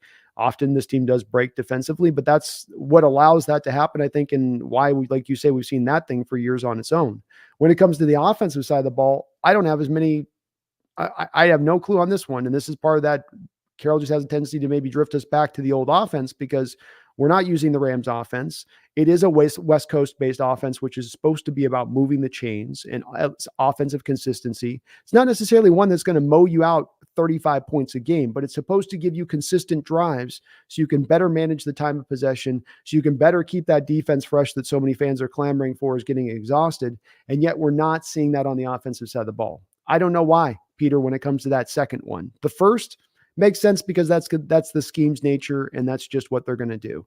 And I see it all over the tape on the All 22 on a weekly basis. So I that's not ever going to move in a different direction.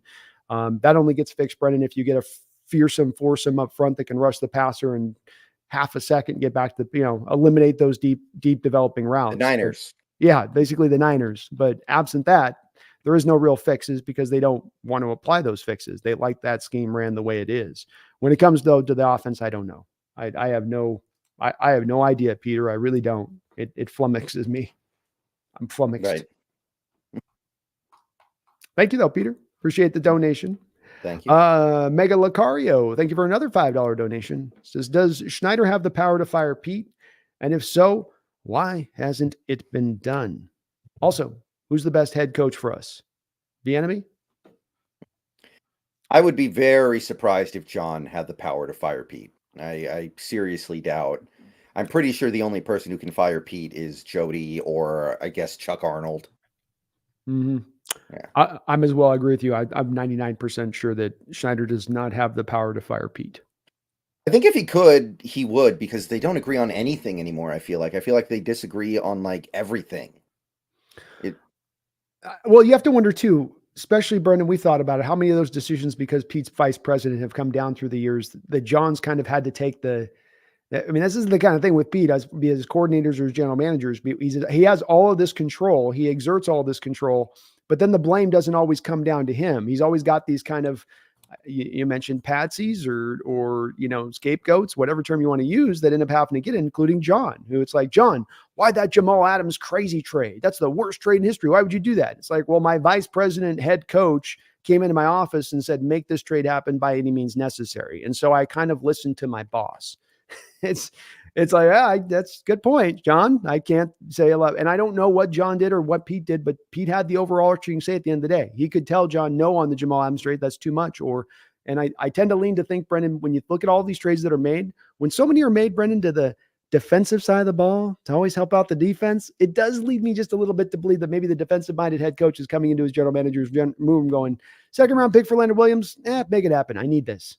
Make it happen. Yeah, like that's the thing. We don't get to know how this process works. And, we're just fans on the side. We probably shouldn't know. We probably shouldn't know that much about the inner workings of the team. But, if I had to guess, I would say Pete goes to John at the trade deadline and is like, look, I want this, go make some calls and see if, this player, that player, the other player, let me know what the offers are. John makes the calls, gets the offers. Pete looks at them and goes, okay, let's do that. Maybe they go back and forth a little bit about it. And then John actually punches it in. That's where I would guess like the Leonard trade comes from. I think Pete says, I want a defensive lineman. John says, I'll see what defensive linemen are available. He presents his findings. Like, I feel like it's something like that, but my thing with that though is we don't get to know. We don't, but we do know with John the value that he puts in draft picks, and to think that John wants to put a second round pick for a player rental in this case, a guy that he knows he's not going to franchise because it'll be the third time Leonard is franchised. So you can't go that method. I mean, there's a good chance you lose him if you make this trade. That to me, as much as some of like the Jamal Adams trade, it just speaks to me of one of that. That's a general manager going outside the normal point of what they would be willing to want to offer in those moments. That's like an outside factor, like an owner or a coach coming in saying, just do it. I don't care about the fallout or the where it goes bad. Just get it done. This needs to be made. That's where it seems like to me, because John just doesn't seem to be so flippant with those kind of picks like that in recent history. Maybe I'm being wrong on this. Maybe he has. It just hasn't seemed like he has as much, especially with his tendency to trade down and accumulate picks like he does. Yeah, again, we can only guess, but I always got the sense that all John did for the first basically 10 years was paperwork. Like, Yeah. I don't think he had that much of a say in anything until probably a year and a half ago, but who knows? Yeah, it's a question. And we don't have a for sure answer there, Mega. Just kind of can guess a little bit. Okay, give me your best head coach right now of anybody in the country you could go out there and pick up that's viable and that could come out. I do kind of like the Ben Johnson thing that stands out to me.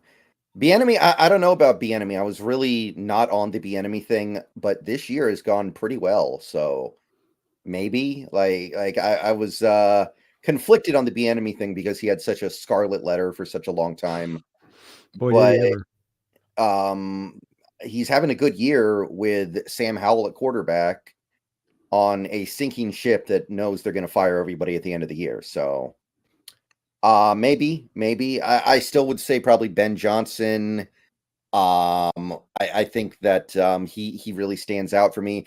I do kind of want to go offense because we went defense for so long. I think it's kind of fun to like switch it up.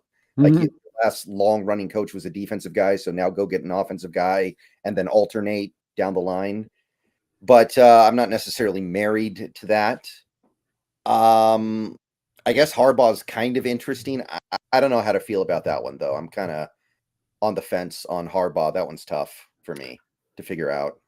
I'm big on Harbaugh. And a lot of it is I like what he's done in Michigan. I like that. I think he's evolved a bit as a coach, which I'm looking at these coaches that aren't just I am who I am, and I'm going to stay like that for decades on end. I don't think that you can do that in the modern game. I think you got to constantly be kind of adapting and evolving a bit or be open to it.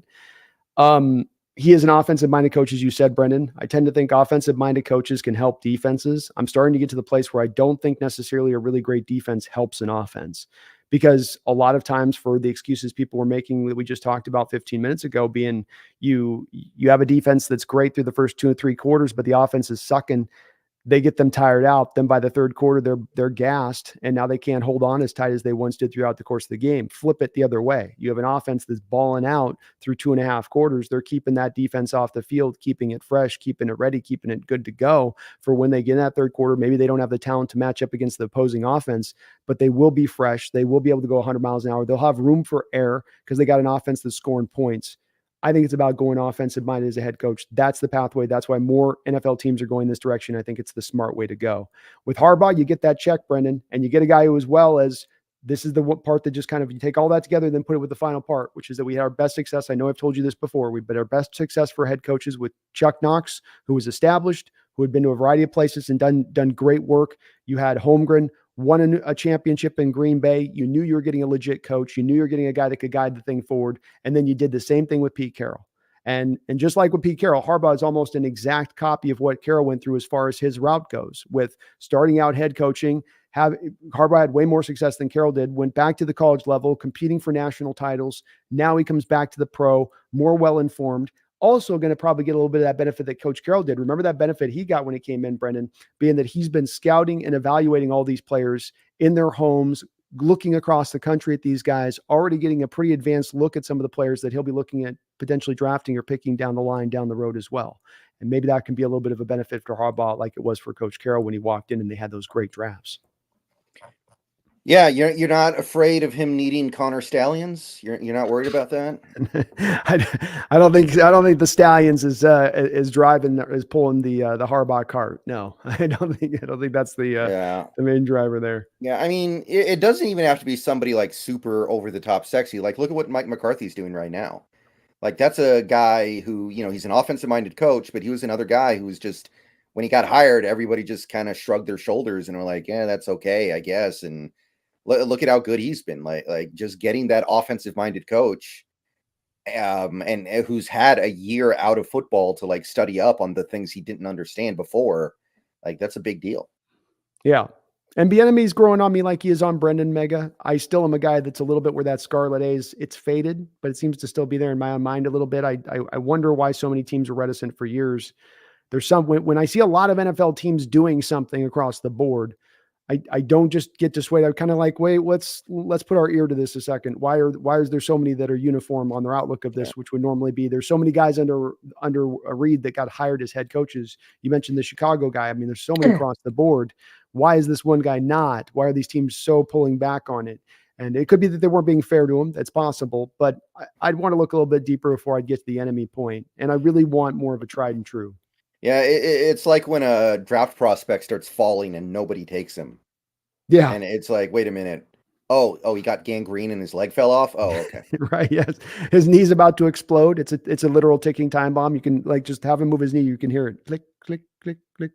So I think you got to be wary of that a little bit, but Bieniemy has done a great work. You said it with Washington. I can't deny that. He's surprised me with what he's been able to get out of Howell and that offense overall. And, if Waldron were to go and Bieniemy is likely to be fired once Ron Rivera is likely to be fired, then maybe a candidate, if not a head coach, that you look at as a coordinator to bring in here. Right. Just a maybe. Thank you, Megan. John with another triple donation, $25 dono from the top rope, elbow down. Thank you for that, John. I appreciate your big. That's huge donation. So thank you, John, for your kind support of the channel, my man. He says, I have to say, you two have handled the disappointment of the last month in a professional way, keeping the fans that follow your respective channels from going totally off the rails. I tip my cap, and I know I couldn't do it.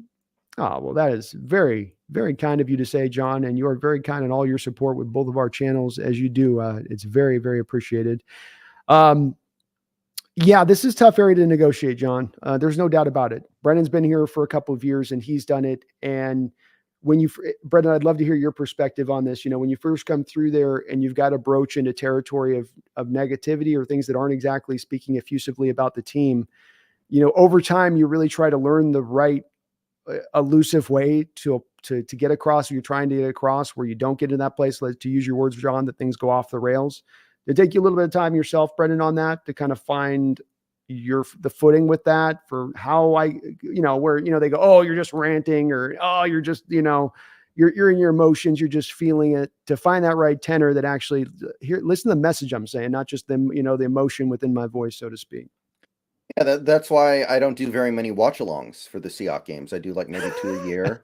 Like, I think when you do watch-alongs, it comes out. Like when I do you should have seen me when what's his name, Dom Hampton tried to Camp Chancellor the field goal in the Apple Cup. Like I lost my mind. Oh, it's so true. Yeah. Everybody gets to see that, and that's kind of embarrassing. Now, I think my reaction there was appropriate because, like, he thinks he's gonna block the field goal and return it for a 700-point touchdown and just be a superhero or something, I guess. When, I mean, I'm not going to get into that, but it is, I think, having to take a little bit of time after the games before you actually make the video does help. It gives you the opportunity to like really think about this and think, okay, what am I really trying to convey here and how do I best convey it? And I don't think you're ever going to do a perfect job, of course, but I mean, there, like, even anybody who makes videos on YouTube about this stuff, we often don't have enough information. We often don't know exactly, like, we don't know exactly what's going on with the offense right now, and we never will. We don't know what Pete has done to this offense. We don't know how much of it is Waldron, and we never will. We can only guess. So it can be hard, but I'm doing what I can. And I mean, even for this last year and a half, I tried to be nice to Pete Carroll. I tried to play nice. I was like, okay, I like where some of these things are going, but now I've kind of, in the last week, basically gone back to the original where I was a couple years ago, which is, I don't think this is headed in the right direction anymore. Yeah. And I'm trying to do the same thing. We're just trying to be as balanced. For those that might sound like, wow, the negativity, we don't want to arrive here lightly when we talk about these negative things on Peter, the system, and we bring it up because we think it's important to talk about. But it's not the funnest of subjects to cover when you're doing these kind of channels. And it's the hardest ground to cover, John, because there is a supreme amount of sensitivity, especially when you would have what I'd call, and I'm not trying to mean this negatively, but it is what it is. You have what I'd call sacred calves. You know, Russell Wilson was, a guy that kind of walked on water here from a lot of fans' perspective. And Coach Carroll, it's absolutely the same way in a lot of respects. And so it's very hard to look to kind of point out some things that are some flaws, some big time flaws. Not that it's just they're bad, because then they'll draw and say, well, you're saying he's a horrible. I'm not saying he's a horrible coach or Russell Wilson's a bad quarterback, but these are flaws within their games that we have to be honest about and truthful about, and can't just cover it up because they have had such great success with us in the past. But it remains for me, John, the toughest part with going the channel, to find that right balance or the right tenor to get across the point and understand where you're not trying to get across to get emotional or just to be negative, but to just truly try to say, hey, I'm seeing this. You guys seeing this? I think this is a reality of what's going on. As you said, Brendan, we don't know for sure on a lot of these things. We can get a very strong feeling of what is going on, but you never know for sure. Right. But John, thank you, man. Appreciate all of your thank you for your donations, and we love what we do. It's not always easy, but we love what we do. And it's been, I will say this, Brendan, I've been impressed. I think you are too. I've been pretty impressed with how the fan base of the franchise as well has been. There's been a lot of people getting upset here at times, but I think for the most part, people have been able to, on their own, in a lot of respects, keep the lid under the steam and kind of just be watching. And there's some frustration, and there's guys at the end of their line on this one, no doubt about that. But I think that the discussion has been it hasn't been toxic, at least in my standpoint of it, from my end of it. Has it been on yours, Brendan? I don't really think so. Whenever you have what I would call like a fan-based civil war, there's going to be some stuff like that. And realistically, I think any fan base that doesn't win the Super Bowl is going to have a civil war going on. Like, I used to watch a lot of videos from Cowboys fans back when they had Tony Romo, and every season and off season, like, you had the Romo people, the people who loved Romo and the people who wanted to trade Romo, and it just never ended. It went on literally for about 10 years. Like, it never stopped ever. Any fan base that doesn't win championships is going to have these battles like we are having right now, like we had with Russell, like we're having now with Pete, like we have with Geno Smith, like we have with Jason Myers, all the way down to the kicker. Like we had with over the Jalen Carter stuff during the offseason. It's hard to get away from it. And unless you're a team like the Chiefs right now, I think most Chiefs fans are just like, why would I fight with my own fans? We're so good right now. Everything's great. We're going to be good for the next 20 years, probably. Short of that, there's going to be arguments.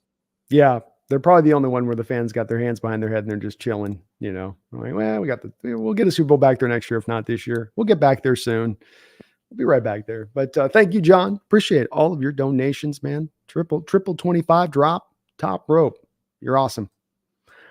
Jordan, thank you for the $5 donation. He says, I get the feeling Pete doesn't allow his coordinators to fail and learn. They just fail and get put in an in-season long timeout. Yeah. Again, I mean, it's another thing that we can never know for sure, but it sure feels like it, right? Like, um, do you think that Clint Hurt really does anything on this team right now? Like, do you get the sense that Clint, like, if is Clint Hurt here to be anything other than a guy that Pete can point the finger at the end of the year if he needs somebody to point the finger at? It feels that way for me because they were telling us that there was going to be a hybridization, and hybridization is not we're moving our defensive ends to stand up position in wide nine form, and that hybridizes us to the Vic Fangio cover two shell. That to me that doesn't add up. That doesn't track to me. And so, yeah, it starts to seem a little bit more like that. It started to seem to me like they wanted to tell us this is what we're going to do to make it look like change was actually being enacted, because by that point you couldn't draw anymore with that scheme. You couldn't continue to run back to that scheme and say that there was any effectiveness in it. And Coach Carroll said these very same things. He said these things, but that's where we come down to on this. It doesn't have to be my opinion or your opinion on this. You can go down to that press conference back at the combine that he did. They talk about arrogance in his ways. We got to move and we got to change off our spot, both sides of the ball. We've got to update this stuff. He talks about that at time. That's out of his own mouth saying it. And then we look 2 years later and those changes haven't been enacted. Why you gave him that 2-year recount on the counter? Why I did as well, because I was frustrated like you were 2 years ago around the Russell side. Is it Russ? Is it Pete? Who's the problem? Who isn't? Who needs to go? Who doesn't? But I was willing to reset it at that time, that deep frustration I was have for how he was running things, because it did look like they were changing the drafting methodology. They brought in new coordinators and were telling us we're going to modernize our approach on both sides of the ball. And so that's what we were looking for. I don't want Pete to go anywhere. I just want this stuff to get fixed. If it takes Pete having to leave to get it fixed, so be it. But that's all I want to see at the end of the day. And he was telling us that's what we're going to do. Now we're 2 years later and they haven't done it. So I do go back to, I don't know if it's in time out. That's a great word to use, Jordan. But it does seem like there's some kind of control he's exerting over the top on these coordinators that just doesn't seem to let them run fully free with their offense like they possibly could. Yeah, the coaching carousel is not really a fun place to be. Like, I don't want to be on that coaching carousel. So the best possible solution here is that Pete wakes up tomorrow morning and is like, oh my God, I'm doing everything wrong. I need to start doing things right. And then he starts doing everything right. But that's by far the easiest way this ends, right? That's way easier than firing people and then hiring all new people, giving those people 2-3 years to figure out if they're good or not, and then either firing them when they're not or keeping them when they are. Like that's hard. That could take 20 years to get right. It took 20 years for the Browns to get a good head coach. That's right. And some keep looking. Even Chicago. I mean, how long have they been without really finding anybody of any decent, So I don't want to be there either. I'd love Carroll to fix this up. I don't think that he's a bad coach at this point. I just think the things that are bad in his bag are growing ever larger and overtaking whatever good there is that you can kind of plumb from that. And so you just got to change, And that's the bottom line. The odds of Pete Carroll correcting these things and becoming the coach that we need him to be right now are just low right now. Mm-hmm. Amen. But as you say, desperation is the mother of all invention. So maybe this is in this state now where they're at and realizing as he takes his finger and checks the weather or the where the wind's blowing, winds are not blowing in the pro Carroll direction. Maybe this does become the thing that is the real charger then to drive them towards a little bit further change here, Jordan. I hope it does. That's what me and Brendan want to see here, folks, is neither of us have said at any point in time we're calling for anybody's head or to be fired. We want to see we're being specific about things we want to see fixed and that are broken. If they got fixed, then we'd celebrate it and celebrate Pete and celebrate this coaching staff with it. But they're absolutely screaming like a banshee's call from the ocean to be corrected. And they're not being corrected, or even it seems like they're even acknowledging there's an issue there, even when they talk about the things they need to fix in the offense or defensive side of the ball, it's to none of the specific things we mentioned about tight ends usage or anything like that. It's those vague, we just got to play better. We just got to do this. They just got to be better or more decent. We got to be more disciplined. So like those things that don't quite mean anything specific. Right. Thank you, Jordan. Appreciate the donation. Phoebe Moore Seahawks has been a member for 2 months of the channel. I believe that's mine. I think it might be yours, Brendan. Says, can we talk about how good John Schneider is? I like John a lot. I'm good with him. Yeah, I think if you were to move on from coaches, I would not look to be wanting to move on from Schneider. I'd like to see what he could do having his own coach that he can go out there and find. He's not been given that opportunity since he's been here. I think he's changed his drafting process. I think that would change happen because I think a little bit of the control got wrestled away from Coach Carroll in the drafting process. And that's why it looks so different the past 2 years. And I think he even did a decent job, even though I didn't love the way you spent the money on guys like Ballore and Myers. Again, some of that could be coming in from Pete, where it's not necessarily John's being able to make that call on those guys, but that you then did find value in Mario Edwards Jr. and Jaron Reed and the like out there. I mean, there's going to have to be some give and take with a GM and coach. Sure. Even if you're now saying the GM now has more power, you still have to say, like, if the coach goes to you and say, look, I want this guy, you can't just dismiss him because, oh, I don't want that guy. You're not the one coaching them every day for 8 months.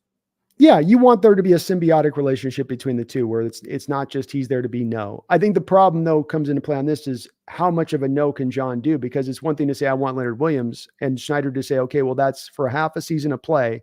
That's a third round value that should cost us. And then the other team goes, we don't want to give him up for that. And Pete goes, well, if it costs a second, then it costs a second. And you go, well, wait, no, but I know you want him. I'm willing to give up a third, but you can't ask me to go well far beyond what I should be giving up in assets for this guy to do that, Pete. And that's the line for me, Brendan. That's where it goes from that part of you're just backing up your coach, trying to give him the good assets to you're now asking the coach is now pulling a little bit from your job, pulling a little bit from what makes you effective to make him more effective.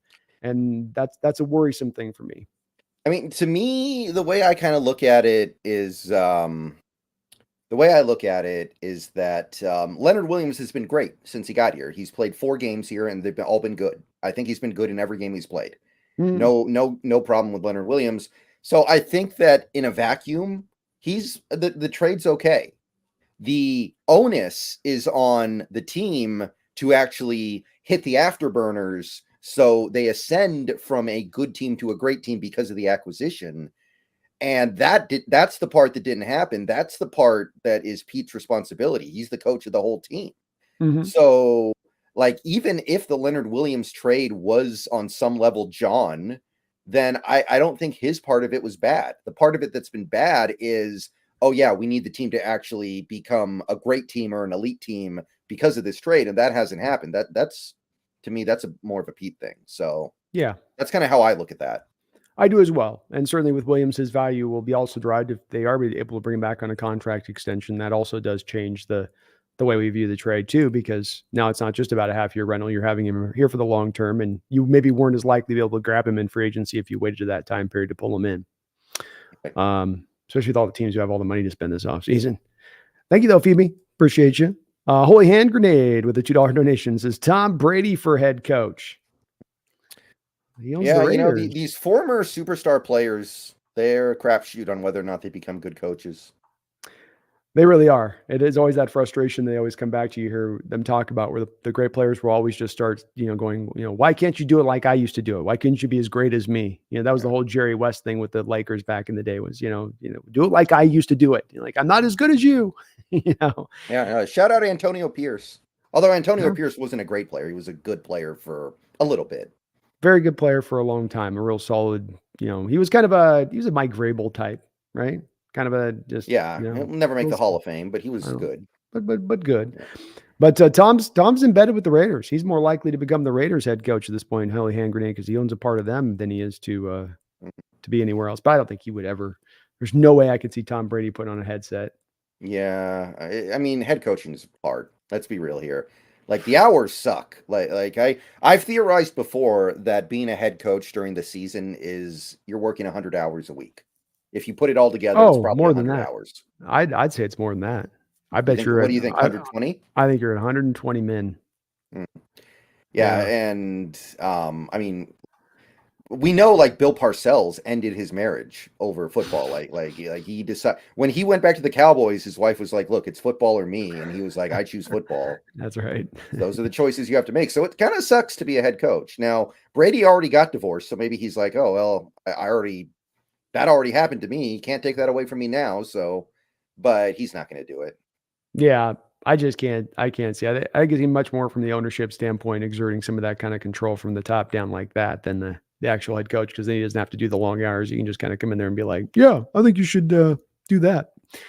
But thank you, Holy Hand Grenade. I appreciate it for the $2 donation. Yeah, I will say I can't believe Dion's doing it. Like, that shocks me. So if he can do it, anybody can do it. He can do it. I'm going to be interested to see how long he does it for. You know, it already seems like his feet are getting a little cold there out of Colorado, where it's like you're hearing talk of people going, well, is he going to go up and be a pro? Is he going to try to be maybe a defensive coordinator somewhere now here? Is it, because things have slid a little bit with Colorado there here as the years gone on versus the way they started out. But I'm not sure what to think of Deion still. He needs some more time he definitely should not be like a head coaching candidate anywhere in the NFL. He needs some time to still figure his game out. His deal out. OMS, thank you for the $5 donation. I appreciate you for that. Hope you're having a great night too. Says this coaching staff needs an alpha at offensive coordinator and defensive coordinator. A coach that won't put up with Pete's BS. A proven winner that is going to run things his way.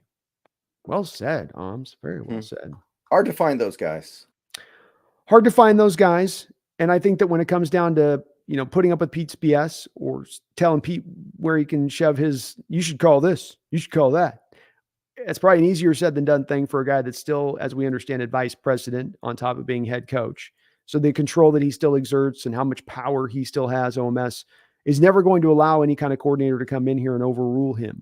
And I agree that we do need, I agree with you 100%, a strong-minded guy, a person with their philosophy that they want to put into place with a modernized approach and let them go at it, let them run whole hog. Look at Brian Flores with Minnesota. He's going to run a modernized defense. He's going to come at you from every different angle.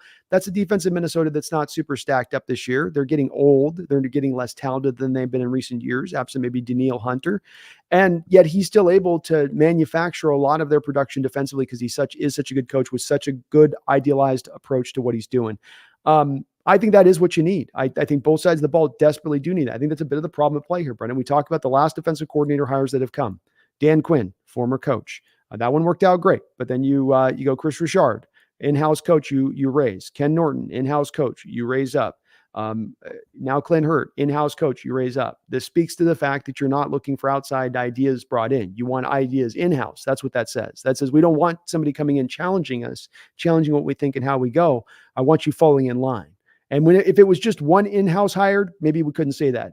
When it's been the last 4 in-house hires, especially when it comes to Carroll's vaunted defense, then I think we can absolutely say that is the case. Right.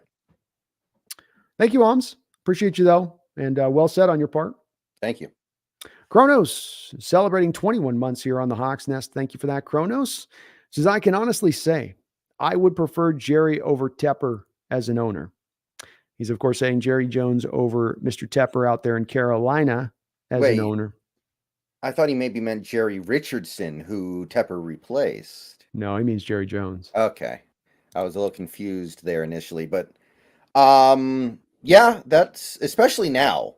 Like, I don't think Jerry even does very much anymore. I think lets his son do everything. Yeah, I think Jerry's definitely been, they've taken Grandpa's keys away. You know what I'm saying? Like, he doesn't get to drive up words, and I think they've kind of forced that one a bit. So Jerry's not as able to, you take Jerry 10 years ago, I think he was a lot more meddling and problematic for the Cowboys franchise than he is maybe now. Tepper is a guy that was already long suspected prior to this thing with the Bryce Young thing of being a guy who inserts himself too often to the detriment of the franchise. And there's a lot of theory out there. He was the guy that wanted Bryce Young, the bringing a coach in and firing him halfway into the year. Yeah, he's awful. It's over for Carolina Bros for a little while now, I think. I mean, you can luck your way into a decent run of seasons. You can have good seasons, but it's such an uphill battle when you have an owner like this who, like, I looked at his Wikipedia page the other day. There's no football in there anywhere. There is zero football. It's all like hedge fund manager at Goldman Sachs and stuff like that. And he thinks he's going to know better than Frank Reich and Josh McCown about a football decision. Like that's so bad. It shows you if you have ownership that is bad and you can't get anything done, because to your point, who's the coach that's going to want to sign up for that now? Greg Olson.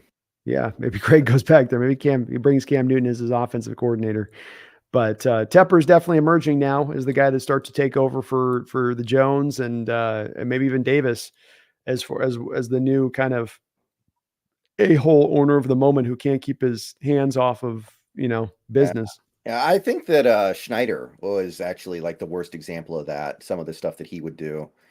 I Oh yeah. some every I remember back in the day, like when I was a teenager, he was the guy who every offseason he just wanted to make splashy free agent moves. Like, who's the guy who's going to get me the most attention? Antoine Randall L, because he does trick plays and that makes Sports Center. So I'm going to give him twice what he deserves because I'll get on Sports Center because he's going to do a lot of trick plays. Adam Archuleta, a terrible player, but he makes the occasional big hit. So let's bring him over here. Like, I think he's like the new wave Dan Schneider, maybe. Albert Hainsworth, Oh, big yeah, signing they the made for big them. one. They Yeah. signed Bruce Smith when he was 23 years into the league, and Deion Sanders when he had, about half a season left of football left within him. Yeah, he does. He definitely had that whole make the splashy trades. This will make everybody excited stuff. Yeah. And yeah, now that he's gone, there's going to be a new owner, I guess, in Tepper to take Yeah. over I read this that one place. story once. I can't remember who it was. It might have been Schottenheimer, but after a big, at the time, Redskins win, the locker room was all celebrating and stuff, and Schneider came down to pump everybody up and get everybody excited and to party with everybody. And the coach told him to get the F out, like, let me coach my team. And Schneider fired him the next day. It might have been Marty Schottenheimer. I do remember there being some friction between those two guys. Yeah. Because Marty didn't play. Marty was like, he was even more so than his son. Like, he was a hard nosed, he didn't mess about, so he wasn't going to put up with any crap. And Schneider has a lot of crap he's going to give whoever is the coach. No doubt about that. You're going to have to go through it. So we'll see if the Washington team can start to turn around now, Brennan, that they've got now ownership in place, and we'll see what they do. I don't think it's going to be a good step for them if they go for the Belichick general manager coach combo, which is what we're hearing might be the case. I don't think that that's going to be the way for them. Belichick as a coach, yes, sure, that'd be great, but not with you're going to have to trade for him and then have him serve in both roles. I think that could be an issue. Yeah. Thank you, Kronos. Appreciate you. Piers, thank you for the $5 donation. Piers says, thoughts on trading Metcalf, Woolen, and 2 firsts for trading up to get Drake May? I don't like Drake May enough personally. I like him, but I don't like him like that. Yeah, I'm the same way on this, Piers. I'm not to the place where a lot of people are with Drake May. I mean, there's even some that will say that Drake May should go ahead of Caleb Williams. I like him. I think he's a first round quarterback. I don't know if I've arrived at the place where I feel like I'm strongly in the mindset of he should be a top 10, top 5, top 2 first round quarterback. I don't know. I'm still a little bit reticent on that one. So no, I wouldn't make that trade for Drake May. Would you make that trade for Caleb Williams? I think you would. I think you do. I mean, Caleb's just too good. I think you got to do it. Yeah, I'm with probably, and I don't want to move Metcalf, and I really don't. Woolens, if you're getting something great, I could there. Metcalf, I really don't want to do it, but to have the opportunity to get Caleb, if Chicago said, "Hey, we're going to hold on to Fields and we'll get us Metcalf and Woolen 2 firsts, you can get your Caleb," I would probably do that move. I would probably pull that. It takes care. Assuming you're not stupid like Jim Irsay, you're good at the most important position in the sport for the next 15 years. Yeah, exactly. So it's too enticing, and especially them. I'm not to the place anymore where I think he's generational, but I still think he's one of the better prospects we've seen in recent years of the quarterback position coming out. And to have your chance at that, I can't. I'm still in the generational camp. I just can't believe the stuff he does in the pocket. It's unreal. He's a Jedi.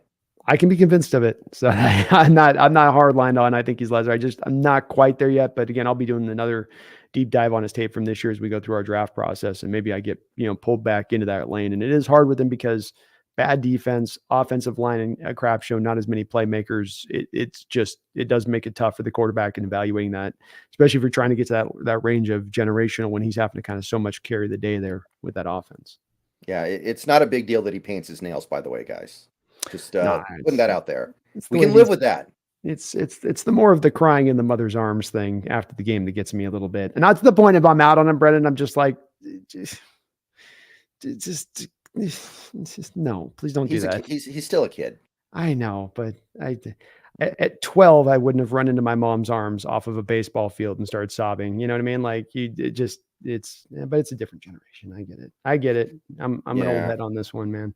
It's not preventing me from drafting him, but I just was like, I was over there just like crying, like, I can't believe how much my defense sucks. Like, I can't believe this is the team I have to have my final year in college with. God damn it.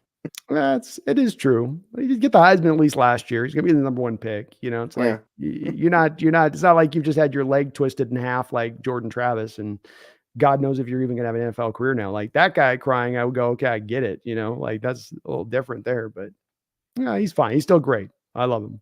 Yeah. But great thought, Pierce. And if Chicago's willing to do the first, Chicago's willing to jump the first, then you can get me talking on that one at that point.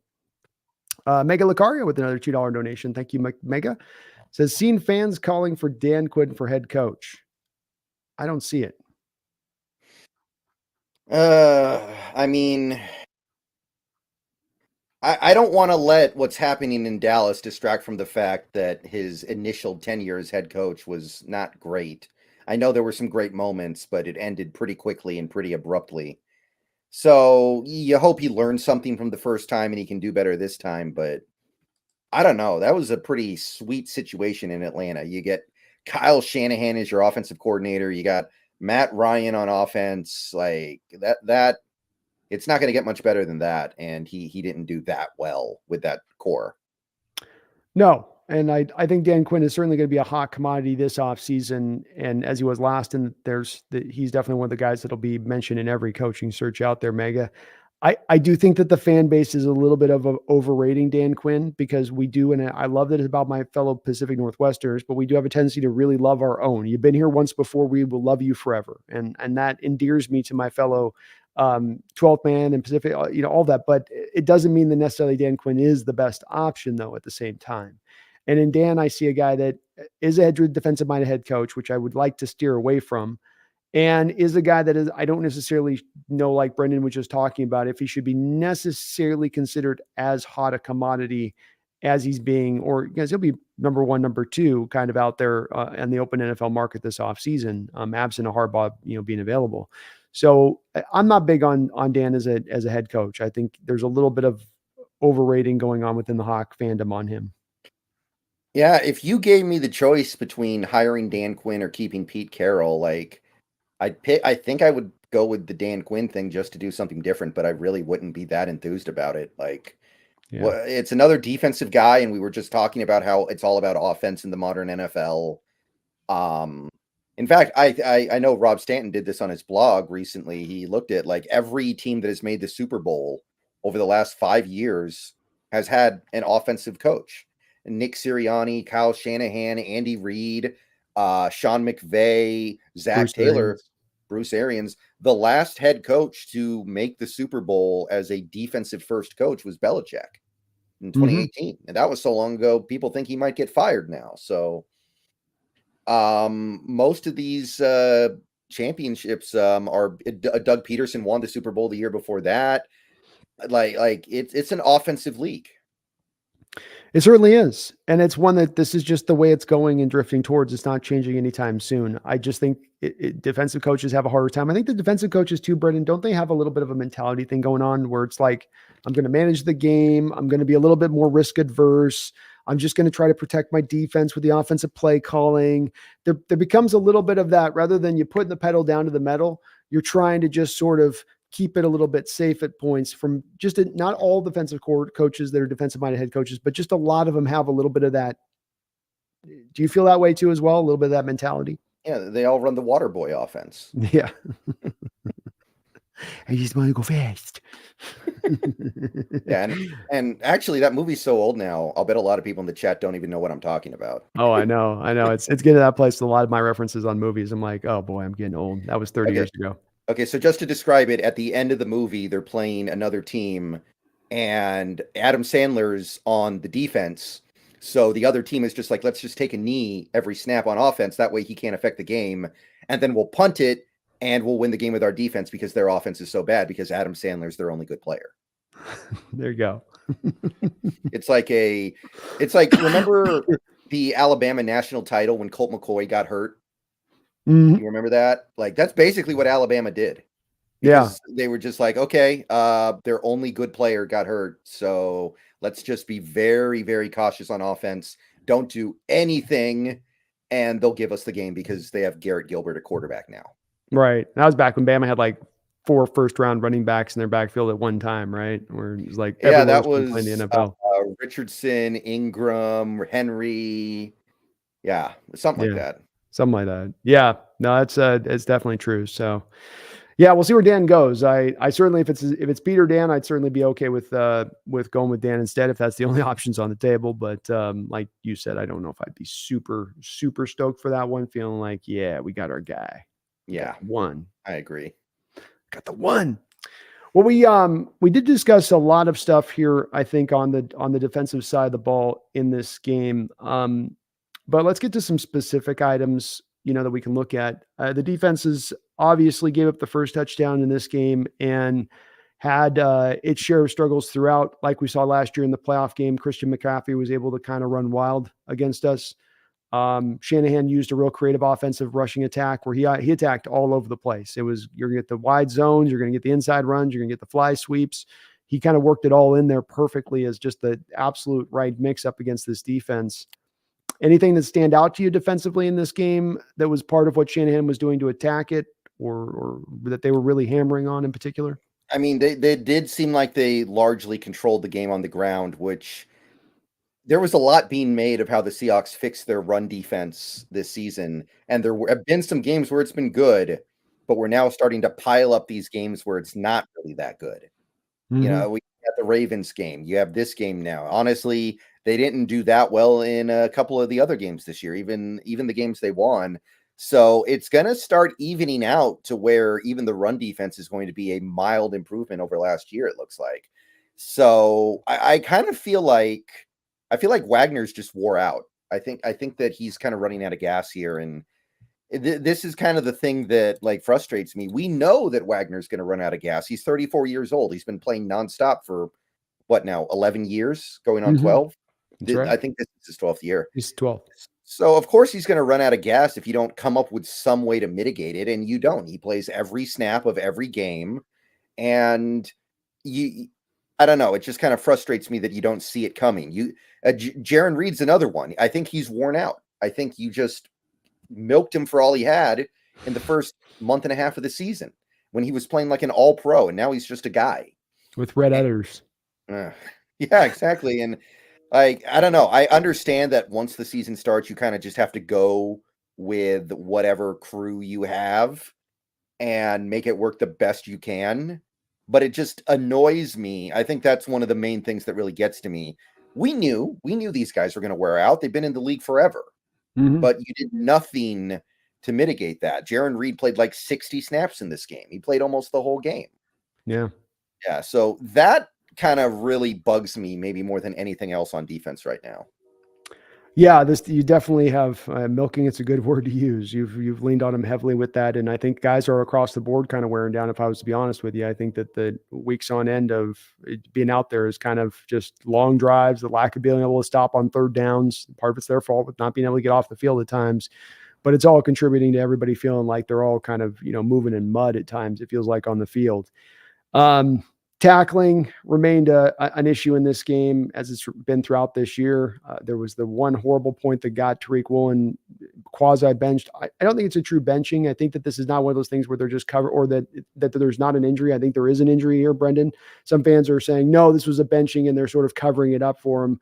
I do think that he missed a game this year due to the shoulder. I think the shoulder thing is still bothering him. He may even require surgery after the year to get it fixed. It's one of those things often you come to find those things out when it all plays out through the end of the year. But a horrible moment there because a variety of guys. Trey Brown comes up. He gets knocked off the tackle by Woolen. Witherspoon's holding on for dear life.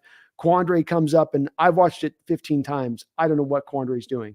He runs up on the play and just sort of runs around the tackle. And I'm not overstating it, just sort of runs around the tackle coming up from center field. And just, it was one of those moments that highlighted, I think, best this year, how bad tackling has been from a variety of guys across the board. Bobby, Witherspoon, they're going to bring those guys will bring the ball carriers down. But pretty much everybody else across the board, maybe absent Jordan Brooks, it's kind of hit or miss. Yeah. I mean, that play was obviously a highlight. And I don't totally agree with you on the Woolen thing. I do think that he got benched. I do think his tackling issues relate somewhat to the injury, but he's not a good tackler even when he's healthy, really. Like last year, he wasn't a good tackler. And I think they knew that in that game that's not okay. Because if Woolen can't tackle, Shanahan's just going to put him in tackling situations 800 times and he's going to get run over. So they're like, this is untenable. And I do appreciate, we've been going after Pete pretty hard in this show. I do appreciate the fact that he actually does something about it instead of just standing there and watching it happen. Mhm. Like, with some of the things we accuse Pete of, just kind of standing there and watching bad things happen and doing nothing about it, he could have easily just said, we'll just leave him out there. And if he can't tackle, he can't tackle. He'll figure it out. But no, he was proactive about it. I liked that. I do think the injuries have made it worse, but I do think he's got some stuff to work on at the same time. So that was cool. And honestly, Mike Jackson played decent, I think. I don't have a big problem with the way Mike Jackson played. So shout out to him. Not awful, at least. No, I think the completions he gave up were more scheme derivative than anything Yeah, else. Him dropping to cover 3, them running a post route in front of him. right. I thought our pass rush did pretty good, but it feels like there's not a lot of synergy on our defensive line. Like we have 4 guys playing with blinders on, like they're just playing individually, and there's not a lot of like synergy between our defensive line. And I mean, this is the part that's really frustrating. We have 0 depth on the defensive line, so the guys that play just play the whole game. Mario Edwards scoops up the tiny little bit of snaps that are there where we pull Draymond or Leonard or Reed off the field so they don't die. And that's it. Like there's no rotation. Like I don't consider this a rotation. This is just like Mario plays whenever one of the guys is about to collapse. Yeah. And then the other guy goes right back out there. So like that's really frustrating because you knew the defensive line was an issue in the offseason. You had the whole offseason to address it. And now here we are. And we were worried about it popping up in this very way this offseason as we went through and saw the lack of them addressing it. To your point on that as well, no, in rewatching the All-22, no real games being run up front. Like you say, it's 4 guys all trying to get home, but there is no twists or stunts occurring to really challenge, which has made all that much worse when you're not really blitzing, because then they can really count and understand on where the defender is going post snap. And those linemen can kind of cheat up in their sets at times, being able to predict where your linemen are going to be attacking from. And it feels like there's a little bit of that going on. There was a little smattering of pressure you were able to bring. You have a hard time at times in your pressure when you do get there, Brendan. It seems like we're so out of control. We can't actually bring the quarterback down once we get back there. Like it took everything just to get to the quarterback. And then he slides past, and especially if it's a guy like Purdy with a little bit of mobility, they're gone, and you just, your defense doesn't have anything it can really, kind of do about that. I did hope, and I was a little I'd be interesting to see what they do here another 2 weeks in the matchup coming up, Brendan. It was interesting to watch both offensively and defensively. Do you feel like they took more of a different approach in this matchup with the Niners than they did in the first 2 approaches against Purdy? Could you see anything defensively, let's just say, that they did differently this week and going up against Purdy than those 2 matchups last year, including the one in the playoffs? I mean, I have it on good authority. They swapped out Coke for Pepsi in the vending machine. Well, there is that. That's huge. But no, not really. Like I said, the things that really stuck out to me in that game were the 3rd and 6, where everybody just starts sprinting backwards at the snap. Like we're playing Kyle Bowler and he's going to unleash some 80-yard bomb, even though there's only 35 yards until you get to the back boundary of the field at that point. Like it's all soft zone, it's all easy completions. It's just, again, that's why part of me doesn't even really care if this season does get back on track and we make the playoffs. Like, not because I don't want this team to win games, not because I'm like rooting for the team to tank. I don't I'm not doing that. I'm not on Team Tank at all. I think Team Tank is silly at this point. But my point is, we have coaches that think that's a good idea. And I don't believe they're ever going to stop thinking it's a good idea. Yeah. So that's more important to me than winning a few games right now. Me as well. And it's going to be the thing I'm paying attention to most closely this year through the rest of the year, Brendan, is whether or not these changes are implemented or whether or not they just keep hammering the same note and hoping it changes. And if they do that, there's going to be very little confidence for me going forward. Like I said earlier, I will have a little bit if they're able to change their ways. The thing about it is that these ways that they're in are so rooted in things that we see on a weekly basis that if we see it differently, it's going to stand out to us. You know, if Waldron came out and he called if he called an offensive game plan this week, Brendan, that was like the Colts game, his first game as an OC, remember how pure that was that he ran, all the motion, all the creative use of players across the board, that would stand out to us. And we'd be like, oh, wow, they're running the offense like a Rams offense. It's actually one that does look like that. As opposed to one that looks more like the offense we're running in 17. And the same thing with the defense. If you started to dial up more of the pressures and not just those 5-man pressures, but actually started to dial up, more and more, then you would actually, be able to, we could see tangibly them doing something different. You're doing something different, then you're starting to evolve. And that's all I'm asking for. I need to see proof of it. And more than just one game, we've got a collection of games for you to show me it. You should be pretty desperate as a coaching staff right now. You shouldn't be sitting there like calm and comfortable. Maybe they are.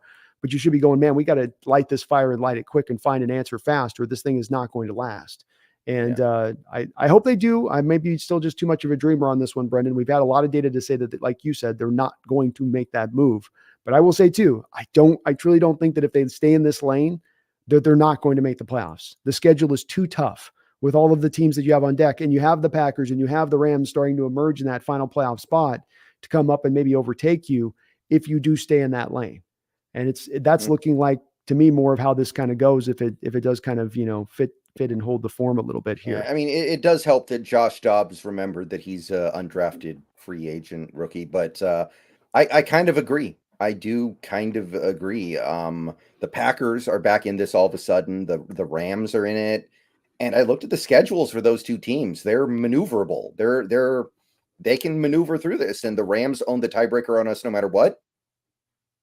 That's right. So it's really changed. Things have changed pretty dramatically over the last week.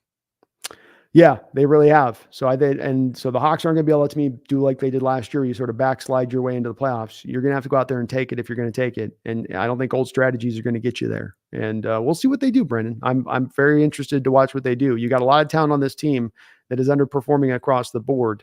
So there are some answers to happen. It's not just a talent issue where you go, well, we just need more talent. There are answers to be had in house. This is the actually encouraging, optimistic part for me, Brendan, is that there are answers to be had here. If the coaches are willing to put the adjustments onto the field, they have a good chance of having some success, or at least it's something different than what you've been doing, which is the same thing over and over again, hoping for those different results, that definition of insanity.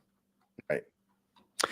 Well, we got a good couple hours in here. I think let's kind of wrap it up here on this game. I think we turned it over pretty good, Brendan, on how this is going and where this one was going. Not a lot of bright spots to come from. There are adjustments here. Obviously, the offense played much worse than the defense. Is there anything else from this game that stands out that you'd like to go over or kind of cover a little bit, maybe that we didn't get? Shout out, good for Jordan Brooks. First career interception, first career touchdown. Cool play. Gave us a little bit of life. Like, there was a moment where it was like, are they really going to pull us back in here? But no. They did seem like they were maybe going to get a little bit of fight to him on that, but then it just, you couldn't monopolize on it. And boy, the offense just doesn't have any feel for anything. And Gino back there with the injury, and he's speaking about things we're seeing where he talked about this week. He's not throwing with anticipation well enough. He's trying to see guys open, which is what we've talked about. Where it's like you can't do that, buddy. You got to throw with that anticipation at times. Eskridge was good. That was kind of good to see on the kick returns too, not just the offensive play. He was big on kick returns. Jason Myers is dead to me still. We can firmly say now we're in a bad Jason Myers. It's holding the whole 8-year career path is holding true, right? The up and down, down. We're firmly in one of the down years. The good news is next year he's going to be hot. He's going to be so hot, Brendan. Yeah, and I mean, I'm extra annoyed. I'm more annoyed by the Myers thing than I should be, because it was the world's most obvious trap and we still fell into it. It's like the box being held up by the stick, and the stick has like the stake tied to it. And when you pull the stake, the string breaks the stick and the box falls on you. Yeah. And we still grabbed the stake. We still did. And as we said, did it with the Nick Ballore signing in there, and you're going, okay, you're like, all right, we're doing, this is how we're starting off. As we got 25 million to spend, let's put 6 million off the books on these two deals. And then you go and get Drew Lock after you sign Geno for 4 million. And this is the way you have your cap start to get eaten up really heavily, to where now you can't deal with the defensive line issues, like we said, in a tangible fashion, or go out there and do anything, because you sort of restricted yourself on some of these signings that aren't going to really move the needle when it comes to, how your team ends up performing. And I remember reading in the offseason that we tried really hard to sign Draymond Jones and Zach Allen, but we got outbid by the Broncos. Maybe if we don't make those signings. Now, I don't know if Zach Allen's worth the money we would have given him then, honestly. I don't know how well he's doing in Denver, and I don't know how good a player he is, but it would have been better than Mario Edwards Jr., I'm pretty sure. Agreed. I think you have a good chance of it being better than that. And if it spoke to the fact they were going to sign both of them, that they knew they needed to deal with this line in a major way. And you don't, and then it ends up driving you to trade like Leonard Williams, where now you're doing stuff that's a little more desperate down the line because you don't appropriately deal with it upstream in the way that you probably should have. In the way that many were clamoring for him, not just you and I, but many in the fan base were. This was a thing that had a lot of people worried, coming into this year. And you did mention the run stuffing, just as a final note on this, Brendan. I was looking at the numbers on this, and the run stuffing here has been, bottom line numbers this couple days ago, you're 22 in yards allowed, you're 22nd in points allowed, and you're now 21st against the run. So the team has made very, very marginal improvements defensively here this year when we get to the bottom line so far. And maybe some can be blamed a little bit on the offense, Brendan, but that's, again, with not necessarily being the toughest schedule. I went back and looked as well through those first 6 weeks where you went 4-2. Those opponents' collective record, absent games they played Seattle, is 20-36 in those first 6 games. So you definitely got an easy road. Yeah, but my point is, we're not the only team that plays an easy schedule. We're not the only bad team that plays an easy schedule, but those other teams that are bad at everything, like New England, when they play bad teams, they still lose. Mm-hmm. So I was just kind of like looking at it like, how are we here right now with a team that is literally bad at everything? Like that's like, I'm still confused. I'm still figuring that out. That's completely valid. I mean, it certainly doesn't add up. The math, the numbers on it definitely don't get there. Couple last little donations we got through here. Thank you for the $2 donation, Taker. Were you gonna say something? Sorry. No. Taker, thank you for the $2 donation. Says maybe a top 15 pick is better than a wild card loss. I don't think so at all. Like, what is a top 15 pick? Like, what are you getting with the top 15 pick that you don't get with the top 20 pick? Like, the pick would be like, I even made a video about this the other day. Like, if the Seahawks lose out, which I mean, I don't think they will, but if they did, they're still not going to get in the top 5. The top 5 is where you get the franchise changers. After the top 5, there's a long list of guys that kind of just fall together in the same like bucket almost, like, and you can't really identify that, oh, this guy is going to come in and fix everything. Mm-hmm. You don't get guys like that past the top 5 in most drafts. We're not going to draft our way out of this unless you get like Caleb Williams. Caleb Williams could come in and fix everything because he's that good. Yeah. But you're not going to get Caleb. So no, I'm not interested in tanking for a slightly better pick in the middle of the first round.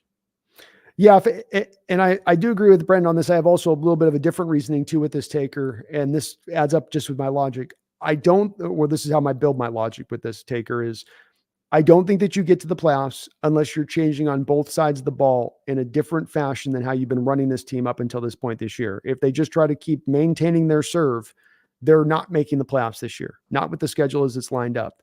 If we got to the playoffs and even got to an opening wild card loss, that would still then mean to me that they've been taking steps that can now start to bear in some confidence for me moving into the future about both sides of the football actually operating a functional scheme. And that that's far more important to me right now than a higher first round pick. Because I think that the talent we can definitely stand to improve talent. That's always the case, but it's not the big overriding issue to me right now, Taker 16, when I look at this team, because you have talent underperforming across the board. And that goes more to coaching, and that goes more to how you're best utilizing that talent to succeed, which they're not.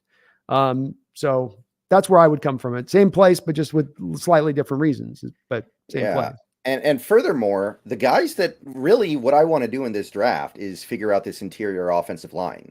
All the interior offensive line guys are still going to be there at pick 20. At pick 20, honestly, they'll probably be there at pick 25. Yeah, and the same offensive line talent. You're not, I mean, because we're not looking at a left tackle or right tackle prospect. We're talking about interior. Those guys will be available later on, and I think you're right. That's the one you'd be looking for anyway there. Yeah. Like again, I really have tried to caution people against the belief that we're going to draft our way out of this. We're not going to be able to dial up some draft pick that comes in and fixes all this. Honestly, I don't even know if Caleb could fix everything, but I think he could cover up a lot of things. Maybe Drake May could, maybe Olu Fashanu could, but realistically, you're not getting those guys either. No, you're really not. And as Brendan said on this Taker 16, it's a real tier thing because you think 32 first round picks, there's 32 tiered first round players, but it's more of you have tier 1, like Brendan was saying, which is usually 1 through 8, 1 through 12, maybe on a really good year. And then you're into tier 2, and tier 2 is like 13 to 55 in the drafting pick process. It goes into the depths of the second round at that point, and they're all kind of right in that same realm in their evaluation. Yeah, I personally feel like this tier 1 is 5 players if you're lucky. And to some degree, that's because the tier 1 is so good. Caleb, Bowers, I've said this before, I think Bowers is the best tight end prospect ever. Like, he is the perfect tight end prospect. Strong argument. Fashanu, I think Fashanu's up there, and Marvin. And maybe Drake May. I don't know. I don't know if I'm going there with Drake May. But after those 5 guys, who's the next best guy? Like Kool-Aid? Yeah, I mean, he's one. He would be in the conversation at that point. Is Joe Alt? Alt's going to have a little bit of some divergence in opinion on him a bit, I think. Just a tiny bit. It's like, are you really drafting those guys and thinking, okay, we're good now? No. Yeah, I'm thinking about it. I don't think I'm trying to go into my mind that even Zerzon Newton, you don't know where he's going really quite yet either. He's a first round pick, but you're not really sure where he's getting selected at. I don't think Newton goes top 10. Honestly, no, I don't think so either. I think he's a first round pick, but I don't think he's going to slide into that range from the tape he's put out. But there's not a linebacker that's a true blue one. That's a Micah Parsons freak show athlete type that's out there to go grab. McKinstry and is really the far and away best corner on paper right now. So certainly not a safety. That kind of starts to reduce down the numbers. So yeah, I think that's the case. It's unfortunate. Taker would be great if this was deeper with the better high end guys, but I don't think there will be a lot to gain by. Yeah, and I think Penix's stock has taken a hit over the last month. He really hasn't been playing that well. No, he hasn't. And it's a problem for him because he can't really afford to do that in if he's wanting to elevate his value. Exactly. And so, yeah, I think you and I already had our issues a little bit with him on how hard he is to evaluate with the left-handed throw, the sidearm, the age, the injury issues. The fact that he has kind of started to taper off as the year's gone along has been a bit discouraging. Yeah, and I'm not yet on the Jaden Daniels in the top 10 wagon. No. I'm not there yet. Maybe I'll get there. If he really is 6'4", it's a little more interesting, but I kind of feel like he's not. Oh, he'd be like 6'1.5" when they measure him up at the combine. Yeah, it's a very important combine for Jaden Daniels. Agreed. Yeah, especially weight will be another one with him. What does he really truly weigh in? Is he 190 or is he up around can he get up to the 210, 215 range of things? But I'm not there either with him 10. I could see him becoming a first round pick because he has had the year he's had and he's come on so strong as the years wore on versus like a Penix guy that started to kind of wane a little bit. But I don't know if I could see him even in the top 15 area, much less top 10. But like you said, that's a later down the road one, Brendan. We got a deep dive evaluation for that one once we get to the off season. So I'll be looking more of his games at that time. We'll get a better idea there. Thank you, Taker, though. The dono. Oms, thank you for another $5 donation. It says, let's say we draft at 20. Verse, Daniels, Bebe, Newton are on the board. Take your pick. Wow. Great. I love his setup here, Brendan, with these 4 names. I think I go... It's a hard question. I think I'm going Newton. I think he's the best, and he's the most sure thing, and he plays a pretty high value position in the modern NFL, and he's far and away the best defensive lineman in this draft. Like the drop off from Newton to whoever is in second place, I think, is massive. Yeah, I think I definitely wouldn't do the Verser Daniels. It would be down between Bebe and Newton for me. There would be a big drive to go to Bebe here, Brendan, because I'm not only getting a guy that can play left guard now, I have a guy that if there's a problem with a chronic knee injury in Abraham Lucas, I have a right tackle I can put out there that can get the job done with his tackle background. So there would be a big pull to go with Bebe, but I think, Brendan, you kind of capture appropriately what we want to do here, which is we want to move the draft based on value. And if you're at 20 and Newton is dropped down as the number one defensive tackle in the draft to you at 20, that value is too great to overlook. I think you've got to probably jump on that and go for that if he's the guy there. But I would be torn, Brendan. I would be torn. Yeah. I'm not convinced. I mean, obviously Bebe's great, and I think he is a first-round pick, but I'm not even convinced he's the best left guard prospect in this draft. It's him or Barton, right? Yeah, they both got similar skill set, both playing tackle, both to be better as guards. Yeah. I like Bebe's refinement a little bit more. I like him as a little more of a nastier guy in his blocking, but they're very closely aligned in where I've got their evaluation at, Brendan. So they're both neck and neck for me, to your point. Mm-hmm. They're closer together than they're further apart as far as upside goes. I see them very similarly. Well, we've crossed through 2 hours here. Thank you again, Ohms, for all your donations. I think we'll put a bit of a button here on that. Not a lot of great stuff to talk about in this game. We're going to move this forward tomorrow to the B&B show. We're going to be doing a preview here of this Cowboys game. But let's finish off, if we can, Brendan, here with a light at the end of the tunnel. I'm going to give just some points of optimism from my perspective. If you've got any that you want to add on top of it, what I put into it, let's give them a little bit. We've had to talk through some tougher issues on this stream as far as tougher topics to cover. So let's look at some of the good things here for this upcoming year that you can still now take advantage of, in my opinion, in my mind. Brendan talked about the use of tight end sets, bringing those back into bear. Gino letting it rip, stop holding the ball, stop staring down things, let it go. And it's either going to get picked or not, but you got at this point, let it rip. In fact, let it rip would be what I'd say about this whole team as we go forward a little bit. Defensively, let's drop some more of those blitzes. Let's drop some more of those stack fronts that have given our offense so many problems. We didn't talk about the Niners in this game, but it was interesting to watch, Brendan, how the Niners drew up those stack fronts on our offense when so often the Niners want to stay with the front four, but they had watched the success the Browns had with it. They'd watched the success the Rams had with it. And they said, hey, let's use some of that. Let's try to bring some of that to play a little bit. And they were able to really have a lot of success with it. Why don't we try to take a little bit of that to the other side of it on our end as well? I think we'd be pretty successful with guys like Adams and Bobby and Devon Witherspoon, who can all do that really well. Devon Witherspoon came in this game, Brendan, as the highest rated pass rusher in the sport. I know it all be off the slot, but you would think that that'd be a guy that you'd get, one attempt as a blitzer throughout the course of the game. He had this many attempted blitzes throughout the course of the game. So you use these guys and the talents, put them in that best position to succeed. Let it rip. You've got nothing to lose at this point if you're Coach Carroll and company. You've got to find some answers. And right now you're not necessarily searching for them, but there are maybe some answers here in-house they can call upon to turn not only this season around, but to turn this rebuild around so it doesn't start to backslide. So you can discontinue this regression. And I think these are some of the steps that they can kind of take to find a little bit of, just some success. It ain't going to put them back over the top, but I think they could find a lot more help to both the offense and defensive side of the ball if they start to call up a little bit of more of these kind of looks. How about you? Yeah, absolutely. I mean, I feel like we talk about this every week and it never happens then. Like that's kind of the problem. But yeah, why not? Why not? It works for these other teams. It absolutely does. It reminds me of back in 2019, that game we got blown out by the Rams that year.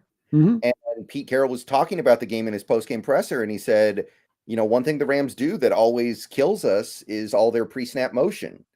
And a lot of people, myself included, were like, okay, why don't you use the thing that you hate dealing with on defense in your offense then?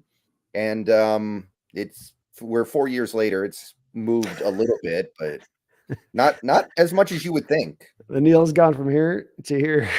That's basically what's happened. And the pre and post snap motion has been another one of those confounding elements, Brendan, of this team that that they've just not taken advantage of, but there's a lot of room there to take advantage of it. But that is the good news on here, is that there are these fixings to be had if they will just embrace them and commit to them and stop making them those things that is just something we're going to go to once or twice a game and then forget completely entirely about. And we'll see if they do that this upcoming week here against the Cowboys.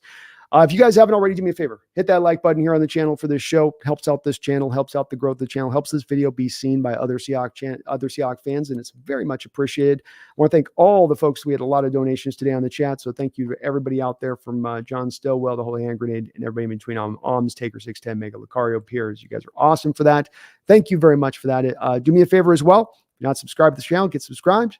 Seahawks Brendan Nelson. If you haven't as well subscribed already to his channel, just type in Seahawks Brendan Nelson on YouTube. He will pop right up there for you at the top. Subscribe onto his channel, as we will be doing these continually now throughout the year as 2 shows. And as we get in the off season, we're going to be doing some heavy, deep dives. We've already started, Brendan. We're already almost 100 guys deep here. It's going to be so exciting to start this off season, because we really are going to be able to get into these guys in the draft in a way that we're trying to improve upon every year here between the two of us, and get better and deeper into this, so we have a better understanding at once draft day comes along, and we can inform you guys better. Brendan, you're a champ for hanging in there past a little over 2 hours today and coming in here as you have throughout this year. As I know you are tremendously busy running your show on your side of things, but thank you, man, for doing this and being flexible at times as we got to move around. That's really, really appreciated all you do here for the channel, helping out and coming over here as you do. We will be back tomorrow. Brendan's side, 6 o'clock. We're going to be 6 o'clock. Yeah, let's do it. All right. So we're going to be back at 6 o'clock doing the B&B show tomorrow. We're going to be previewing this Cowboys matchup, telling you how we can go after this Cowboys team. There are some holes. Part of it's just don't get beat early with them, right? Just stay neck and neck with them, because if they get on top of you, they're like Khabib Nurmagomedov, where he gets all, got the hook around you, and he's got the guillotine, and then he locks it in, and then and there's nothing you can do. So yeah, remember the Chris Webber Sacramento Kings? They were like that. Yeah. If they got on top of you, it was over. But yeah. if you kept it close, you were good. Right. They're just a way different team if you can keep them close first, if they get on top of you. So some of this is about weathering the storm early with this Cowboys unit first route, some of what they've done with other teams and way they've been able to stamp them out in almost even the first quarter at times, Brendan. But that is a conversation for tomorrow. We will be back at 6 o'clock then. I appreciate you guys watching, and I know many of you got your head a little low. I know many of you are sagging a little bit. Many of you are wondering about the future of this football team and saying, why should I be encouraged about this team? Why should I be hopeful for this team? Well, you're a Seahawks fan. Hope springs eternal from our mind at all times, and we're not going to give up. We're not going to lose and drop our guard. We're not dead until we're dead. We're not dead until the fat lady sings, and I'm not hearing any fat lady singing yet. We're still in this. We can still fight out there and go take this team and go take a handle on this season and reverse the course of our fortunes as it stands right now. Is there adjustments to be made? Yeah, there is. But that shouldn't mean that you as a Hawk fan give up. Not yet. Not until we're done. Not until we are truly spent out and it's all shot. And I think they still got a few more shots to fire yet this season. So hold on, my fellow Seahawks fans. Keep the faith. Hang in there. Let's see if this team can find some answers. And please, by God, don't you ever forget. Go Hawks. Go Hawks.